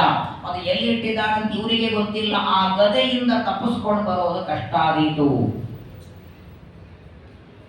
ಹರಿನಾಮ ಸ್ಮರಣೆ ಮಾಡುವ, ನಿರಂತರ ಪ್ರವಚನವನ್ನ ಶ್ರವಣ ಮಾಡುವ, ನೈವೇದ್ಯದ ಊಟ ಮಾಡುವ, ತೀರ್ಥ ತಗೊಳ್ಳುವ, ಹಿರಿಯ ಗುರುಗಳನ್ನ ಜ್ಞಾನಿಗಳನ್ನ ನಮಸ್ಕಾರ ಮಾಡುವ, ಸದಾಚಾರದಲ್ಲಿ ಇದ್ದ ವ್ಯಕ್ತಿಯನ್ನ ಯಮಲೋಕಕ್ಕೆ ತರೋ ಪ್ರಯತ್ನ ಮಾಡಬೇಡಿ ಅಂತಾರೆ. ಯಮದೂತರಂದ್ರು ಹಾಗೆ ಅದನ್ನು ಹೇಳಿಬಿಡಿ, ಎಂಥವರನ್ನ ತರಬೇಕು ಅದೊಂದು ಹೇಳಿಬಿಡಿ. ಯಾರನ್ನ ತರಬಾರದು ಅಂತ ಹೇಳಿದರೆ ಏನೇನು ಪಾಪ ಮಾಡಿರಬೇಕು, ಎಂಥ ಪಾಪ ಮಾಡಿದ ಪಾಪಿಗಳನ್ನ ತರಬೇಕು ಅದನ್ನು ವಿಷ್ಣುದು ಯಮದೇವರು ಹೇಳಿದ್ದಾರೆ. ಚಿಕ್ವಾನ ಭಕ್ತಿ ಭಗವದ್ ಗುಣ ನಾಮಧೇಯಂ ಚೇತಶ್ಚರ ಸ್ಮರತಿ ತಚ್ಚರಣಾರವಿಂದಂ ಕೃಷ್ಣಾಯನೋ ನಮತಿ ಯಶಿರರೇ ಕದಾಪಿ ತಾನಾನಯಧ್ವಮಸಗೋ ಕೃತ ವಿಷ್ಣು ಕೃತ್ಯಾನ್. ಮೊಟ್ಟ ಮೊದಲನೇದಾಗಿ ಯಾವ ವ್ಯಕ್ತಿಯ ಬಾಯಿಯೊಳಗೆ ಬೆಳಗ್ಗಿಂದ ರಾತ್ರಿವರೆಗೆ ಹರಟೆ, ಇನ್ನೊಬ್ಬರ ಚಾಡಿ ಬರ್ತದೆ ಹೊರತು ಹರಿನಾರಾಯಣ ಅಂತ ಯಾವನ ನಾಲ್ಗೆಯಿಂದ ಬರಲ್ಲ. ಮೊದಲು ಹೇಳ್ಕೊಂಡು ಬನ್ನಿ ಅವರನ್ನ ಅಂತ. ಸುಗಮಂ ಭಗವನ್ನಾಮ ಜಿಹ್ವಾಚ ವಶವರ್ತಿನಿ ತಥಾಪಿ ನರಕಂ ಯಾಂತಿ ದಿಗ್ಧಿಗಸ್ತು ನರಾಧಮ. ಗರುಡ ಪುರಾಣದಲ್ಲಿ ಗರುಡ ಹೇಳ್ತಾನೆ, ಏನ್ರಿ ಕಷ್ಟ ಇದೆ, ಇನ್ನು ಸ್ನಾನ ಮಾಡಿ ಸಂಧ್ಯಾವಂದನ ಮಾಡ್ಲಿಕ್ಕೆ ಒದ್ದೆ ಆದ್ರೂ ಉಟ್ಕೋಬೇಕು, ಸ್ನಾನ ಆದ್ರೂ ಮಾಡಬೇಕು. ನಮ್ಮ ಸಾಧನೆಗಳಲ್ಲಿ ಸರಳವಾದ ಸಾಧನೆ ನಾಮಸ್ಮರಣೆ. ಮಡಿಲೆ ಮಾಡಬೇಕು ಅಂತಿಲ್ಲ, ಕೂತ್ಕೊಂಡೆ ಮಾಡಬೇಕು ಅಂತಿಲ್ಲ, ಇಂಥದ್ದೇ ಮಾಡುವಂತಿಲ್ಲ. ನೋಡಿ, ಭಾಗವತವನ್ನ ಪಾರಾಯಣ ಮಾಡುತ್ತಿದ್ರೆ ಯಾರಾದರೂ ಸತ್ರೆ ಸೂತಕದಲ್ಲಿ ಪಾರಾಯಣ ಮಾಡಬಾರದು, ಆದರೆ ಸೂತಕದಲ್ಲಿಯೂ ಹರಿನಾಮ ಸ್ಮರಣೆಯನ್ನ ಮಾಡುವಂತಾರೆ. ಯಾವ ಸಂದರ್ಭದಲ್ಲಿ ನಾಮಸ್ಮರಣೆಗೆ ಇದನ್ನೇ ಹೇಳಿಲ್ಲ. ಓಡಾಡುವಾಗ, ಕೂತಾಗ, ನಿಂತಾಗ, ಮಲಗಿದಾಗ ಇಷ್ಟು ಸರಳವಾದದ್ದು. ಕೇವಲ 2 ಅಕ್ಷರ ಹರಿ ಅಂತಂದ್ರೇನೆ ಪಾಪವನ್ನ ಹರಣ ಮಾಡ್ತಾನೆ. ಆ ದೇವರ ಸ್ಮರಣೆ ಮಾಡಲ್ಲ. ಬೆಳಗ್ಗಿಂದ ರಾತ್ರಿವರೆಗೆ ಇನ್ನೊಬ್ಬರ ಹರಟೆ ಚಾಡಿಯನ್ನ ಮಾತಾಡ್ತಾರೆ. ಯಾವ ವ್ಯಕ್ತಿ ತಾನು ಸತ್ಕರ್ಮ ಅಂತೂ ಮಾಡಲ್ಲ, ಮಾಡುವ ವ್ಯಕ್ತಿಗಳನ್ನು ತಡಿತಾರೆ, ಕೆಡಿಸ್ತಾರೆ. ಯಾಕೆ ಮಾಡ್ತೀರಿ ಅಂತಾರೆ. ಅಂಥವ್ರನ್ನ ಮೊದಲು ಹೇಳ್ಕೊಂಡು ಬನ್ನಿ ಅಂತ. ದೇವರು ಕೊಟ್ಟ ಸಂಪತ್ತನ್ನ ಒಳ್ಳೆಯದಕ್ಕೆ ಬಳಸದೇ ಇದ್ದವರು, ದೇವರ ಅನುಗ್ರಹದಿಂದ ಬೇಕಾದಷ್ಟು ಸಂಪತ್ತು ಕೊಟ್ಟಿದ್ದಾನೆ. ಪಾಠಕ್ಕೆ, ಪ್ರವಚನಕ್ಕೆ, ತೀರ್ಥಯಾತ್ರೆಗೆ, ಶ್ರಾದ್ದ ಪಕ್ಷಗಳಿಗೆ ತಮ್ಮ ಸಂಪತ್ತನ್ನ ಬಳಸದೆ ಇನ್ಯಾವುದೋ ದುಷ್ಟ ಕಾರ್ಯಕ್ಕೆ ಬಳಸಿದರೆ ಅಂಥವರನ್ನ ಮೊದಲು ಹೇಳ್ಕೊಂಡು ಬನ್ನಿ. ಬೆಳಗಾಗಿ ರಾತ್ರಿ ಮಲಗುವವರೆಗೆ ಮನಸ್ಸಿನಿಂದ 100 ವಿಚಾರ ಮಾಡ್ತಾರೆ. ಒಂದು ದಿನ ಮನಸ್ಸಿನಿಂದ ಪರಮಾತ್ಮನ ಆರಾಧನೆ ಮಾಡಬೇಕು, ಭಗವಂತನ ಸೇವೆ ಮಾಡಬೇಕು ಅಂತ ಯಾರ ಮನಸ್ಸಿಗೆ ಅನಿಸೋದಿಲ್ಲ ಅಂಥವರನ್ನ ಕರ್ಕೊಂಡು ಬನ್ನಿ. ಬೇಕಾದಷ್ಟು ದೇವರ ಅನುಕೂಲ ಮಾಡ್ತಾನೆ. ಪಕ್ಕದ ಮನೆಯಲ್ಲಿ ಪ್ರವಚನ ಬಾಳ ಆದರೆ 5-10 ನಿಮಿಷ ವಾಕ್ಯಗಳ ಸಂಘ ಇದೆ, ಆದರೂ ಮನೆಯಿಂದ ಎದ್ದು ಪ್ರವಚನ ಬರಲ್ಲ. ಮಧ್ಯ ಸಂಘದಿಂದ ನಿಮ್ಮ ಮನೆ 10 ನಿಮಿಷ ಪ್ರವಚನಕ್ಕೆ ಬರಲ್ಲ. ಆದರೆ 1 ಗಂಟೆ ಯಾರ್ದೋ ಮನೆ ದೂರ ಇದೆ, ನಿಮ್ಮ ಮನೆಯಿಂದ ಒಂದು 10 ಕಿಲೋಮೀಟರ್ ದೂರ ಇದೆ. ನೀವು ನಡ್ಕೋತ ನಮ್ಮ ಮನೆಯವರೆಗೆ ಬಂದರೆ 1-2 ಲಕ್ಷ ರೂಪಾಯಿ ಕೊಡ್ತೇನೆ ಅಂತ ವ್ಯಕ್ತಿ ನಡ್ಕೋತ ಹೋಗ್ತಿರೋ ಇಲ್ಲ? ಅವ ಕಾಲು ಒಯ್ಯಲ್ಲ. ಸಂಘಕ್ಕೆ ಬಂದ್ರೆ ಅಯ್ಯೋ ಅಷ್ಟೊಂದು ದೂರ ನಡಿಬೇಕಲ್ಲ.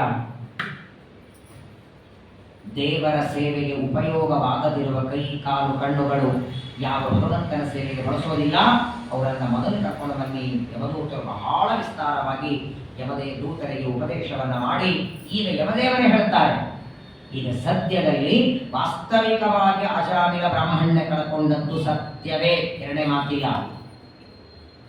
ಆದರೆ ಅಜಾಮಿಲ ಬ್ರಾಹ್ಮಣ್ಯವನ್ನ ಕಳ್ಕೊಂಡಾಗ ನಾಮೋಚ್ಚರಣ ಮಹಾತ್ಮ್ಯಂ ಹರೇ ಪಶ್ಯತ ಪುತ್ರಕ ಯಮದೇವರಂತಾರೆ. ಹಾಗಾದರೆ ಇಷ್ಟೆಲ್ಲ ಪಾಪ ಮಾಡಿದ ಅಜಾಮಿಲ ಬರೀ ನಾರಾಯಣ ಅಂದ ಮಾತ್ರಕ್ಕೆ ಪಾಪ ಹೋಯ್ತಾ ಒಂದು? ಅಷ್ಟಕ್ಕೆ ಹೋಗಿಲ್ಲ. ಅಜಾಮಿಲನ ಪಾಪಗಳ ಹೋದದ್ದು ಅಜಾಮಿಲ ಯಮಲೋಕಕ್ಕೆ ಹೋಗದೇ ಇದ್ದದ್ದಕ್ಕೆ ತಾನು ಮಾಡಿದ ಪಾಪಗಳ ಬಗ್ಗೆ ಪಶ್ಚಾತ್ತಾಪ ಆಗಿದೆ, ಮಾಡಿದ್ದ ತಪ್ಪು ಅಂತ ಗೊತ್ತಾಗಿದೆ. ಮೇಲಾಗಿ ಅಜಾಮಿಲ ಒಬ್ಬ ಸುಜೀವ, ದುರ್ಜೀವ ಅಲ್ಲ, ಸ್ವರೂಪದಲ್ಲಿ ಒಳ್ಳೆಯ.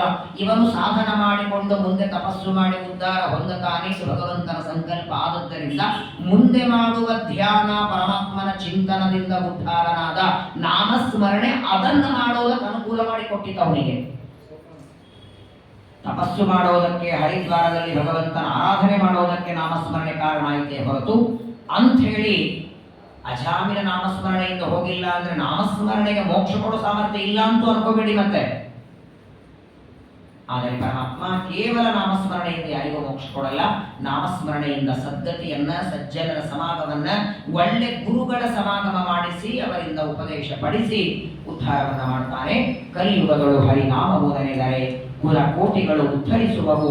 ಎಂಥ ಆಪತ್ತು ಇರಲಿ, ಏನೇ ಕೆಲಸ ಇರಲಿ, ಸಾವಿರಾರು ಕೆಲಸಗಳಿದ್ದರೂ ಅದನ್ನೆಲ್ಲ ಬಿಟ್ಟು ಹರಿನಾಮ ಸ್ಮರಣೆ ಮಾಡಿ ಅನ್ನೋದನ್ನ ಅಜಾಮಿಲನ ಕಥೆಯ ಮೂಲಕ ಶುಕಾಚಾರ್ಯರು ಪರೀಕ್ಷಿತನಿಗೆ ನಿರೂಪಣೆಯನ್ನು ಮಾಡುತ್ತಾರೆ.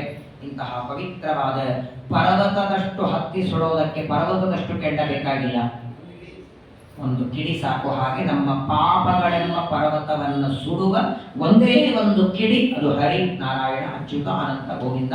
ಆ ಪಾಪಗಳನ್ನು ಭಸ್ಮ ಮಾಡುವ ಭಗವಂತನ ನಾಮಗಳು ನಮ್ಮ ನಿಮ್ಮ ನಾಲಿಗೆ ಮೇಲೆ ದೇವರೇ ಕೊಡಬೇಕು. ಅವನು ಕೊಟ್ಟರೆ ಉಂಟು, ಇಲ್ಲ ಅಂದ್ರೆ ಹರಟೆಯಲ್ಲಿ ದಿನ ಹೋಗಿದ್ದೇ ಗೊತ್ತಿಲ್ಲ. ನಮ್ಮ ನಾಲಿಗೆ ಮೇಲಿದ್ದು ನಮ್ಮ ಆಯುಷ್ಯ ಇರೋವರೆಗೆ ಹರಿನಾಮ ಸ್ಮರಣೆ ನಾಲಿಗೆಗೆ ಬರುವಂತೆ ಪರಮಾತ್ಮ ಅನುಗ್ರಹವನ್ನ ಮಾಡಲಿ.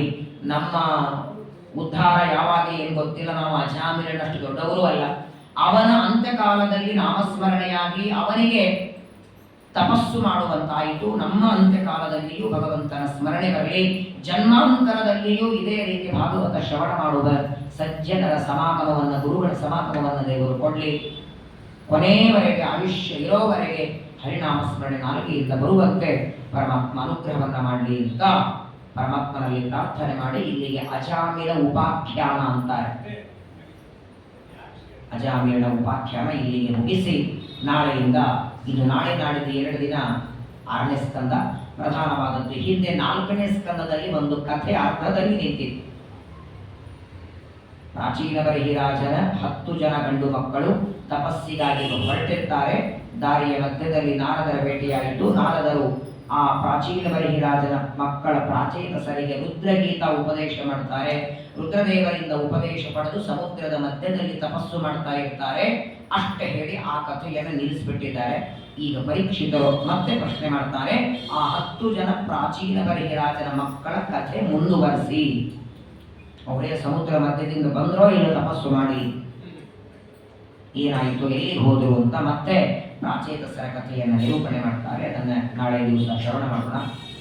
ಎಲ್ಲ ನಿಮ್ಮ ಮನೆಯಲ್ಲಿ ಎಲ್ಲರ ಹತ್ರ ನಾರಾಯಣ ವರ್ಮ ಇರ್ಬೋದು. ಸ್ತೋತ್ರ ಮಾಲಿಕಾದಲ್ಲಿ ಇದ್ರೆ ನಾಳೆ ತಗೊಂಡು ಬನ್ನಿ. ನಾರಾಯಣ ವರ್ಮ ಅದು ಇದೇ 6ನೇ ಸ್ಕಂದದಲ್ಲಿ ಮುಂದೆ ಬರ್ತದೆ. ಬಹಳ ಪ್ರಧಾನವಾದದ್ದು. ಅಲ್ಲಿಗೆ ಬರ್ತಿದ್ರೆ, ರೂಢಿಯಲ್ಲಿದ್ದರೆ ಪರವಾಗಿಲ್ಲ, ಪಾರಾಯಣ ಮಾಡ್ತಿದ್ರೆ 1-2 ಶ್ಲೋಕದ ಅರ್ಥ ಹೇಳ್ತೇನೆ. ವಿಶೇಷವಾಗಿ ಅತ್ಯಂತ ಮಹತ್ವದ್ದು. ಇಲ್ಲ ಒಂದ್ಸಲ ಅನಿಸು ಅಂದ್ರೆ ನಾಳೆ ಒಂದ್ಸಲ ಎಲ್ಲರಿಗೆ ಅನಿಸ್ಬಿಡ್ತೇನೆ. ಮತ್ತೆ ನಾಳೆದಿಂದ ನೀವು ಪಾರಾಯಣ ಮಾಡಿ. ಸಕಲ ರೋಗ ಆದಿವ್ಯಾಧಿಗಳಿಗೆ, ಎಲ್ಲ ಶತ್ರುಗಳ ಬಾಧೆಗೆ ದೊಡ್ಡ ಬ್ರಹ್ಮಾಸ್ತ್ರ ಅಂದ್ರೆ ನಾರಾಯಣ ವರ್ಮ, ನಾರಾಯಣ ಕವಚ. ಅದನ್ನ ನೀವು ಒಂದೊಂದು ಜಲ ತಗೊಂಡು ಬಂದ್ರೆ ನಾನು ಹೇಳ್ತೇನೆ, ಒಂದ್ಸಲ ನೀವು ಅಂದು ಬಿಡಿ, ಮತ್ತೆ ನೀವು ಪಾರಾಯಣ ಮಾಡಿ. ನಾರಾಯಣ ವರ್ಮದ ಆ ಉಪದೇಶದ ಮಾತುಗಳನ್ನು ನಾಳೆ ದಿವಸ ಮತ್ತೆ ಶ್ರವಣ ಮಾಡೋಣ. ಭಾರತೀಯ ಮುಖ್ಯ ಪ್ರಾಣ ಶ್ರೀಕೃಷ್ಣ. ಹಿಂದಿನ ಸಂಸ್ಕಾರದಲ್ಲಿ ಇತ್ತಲ್ಲ. ಹೌದು. ಹಿಂದಿನ ಸಂಸ್ಕಾರ ಇದ್ದದಕ್ಕೇನೆ ಒಂದು ತಪಸ್ಸಿಗೆ ಹೋಗ್ತಾನೆ. ಸಂಸ್ಕಾರನೂ ಪ್ರಧಾನ,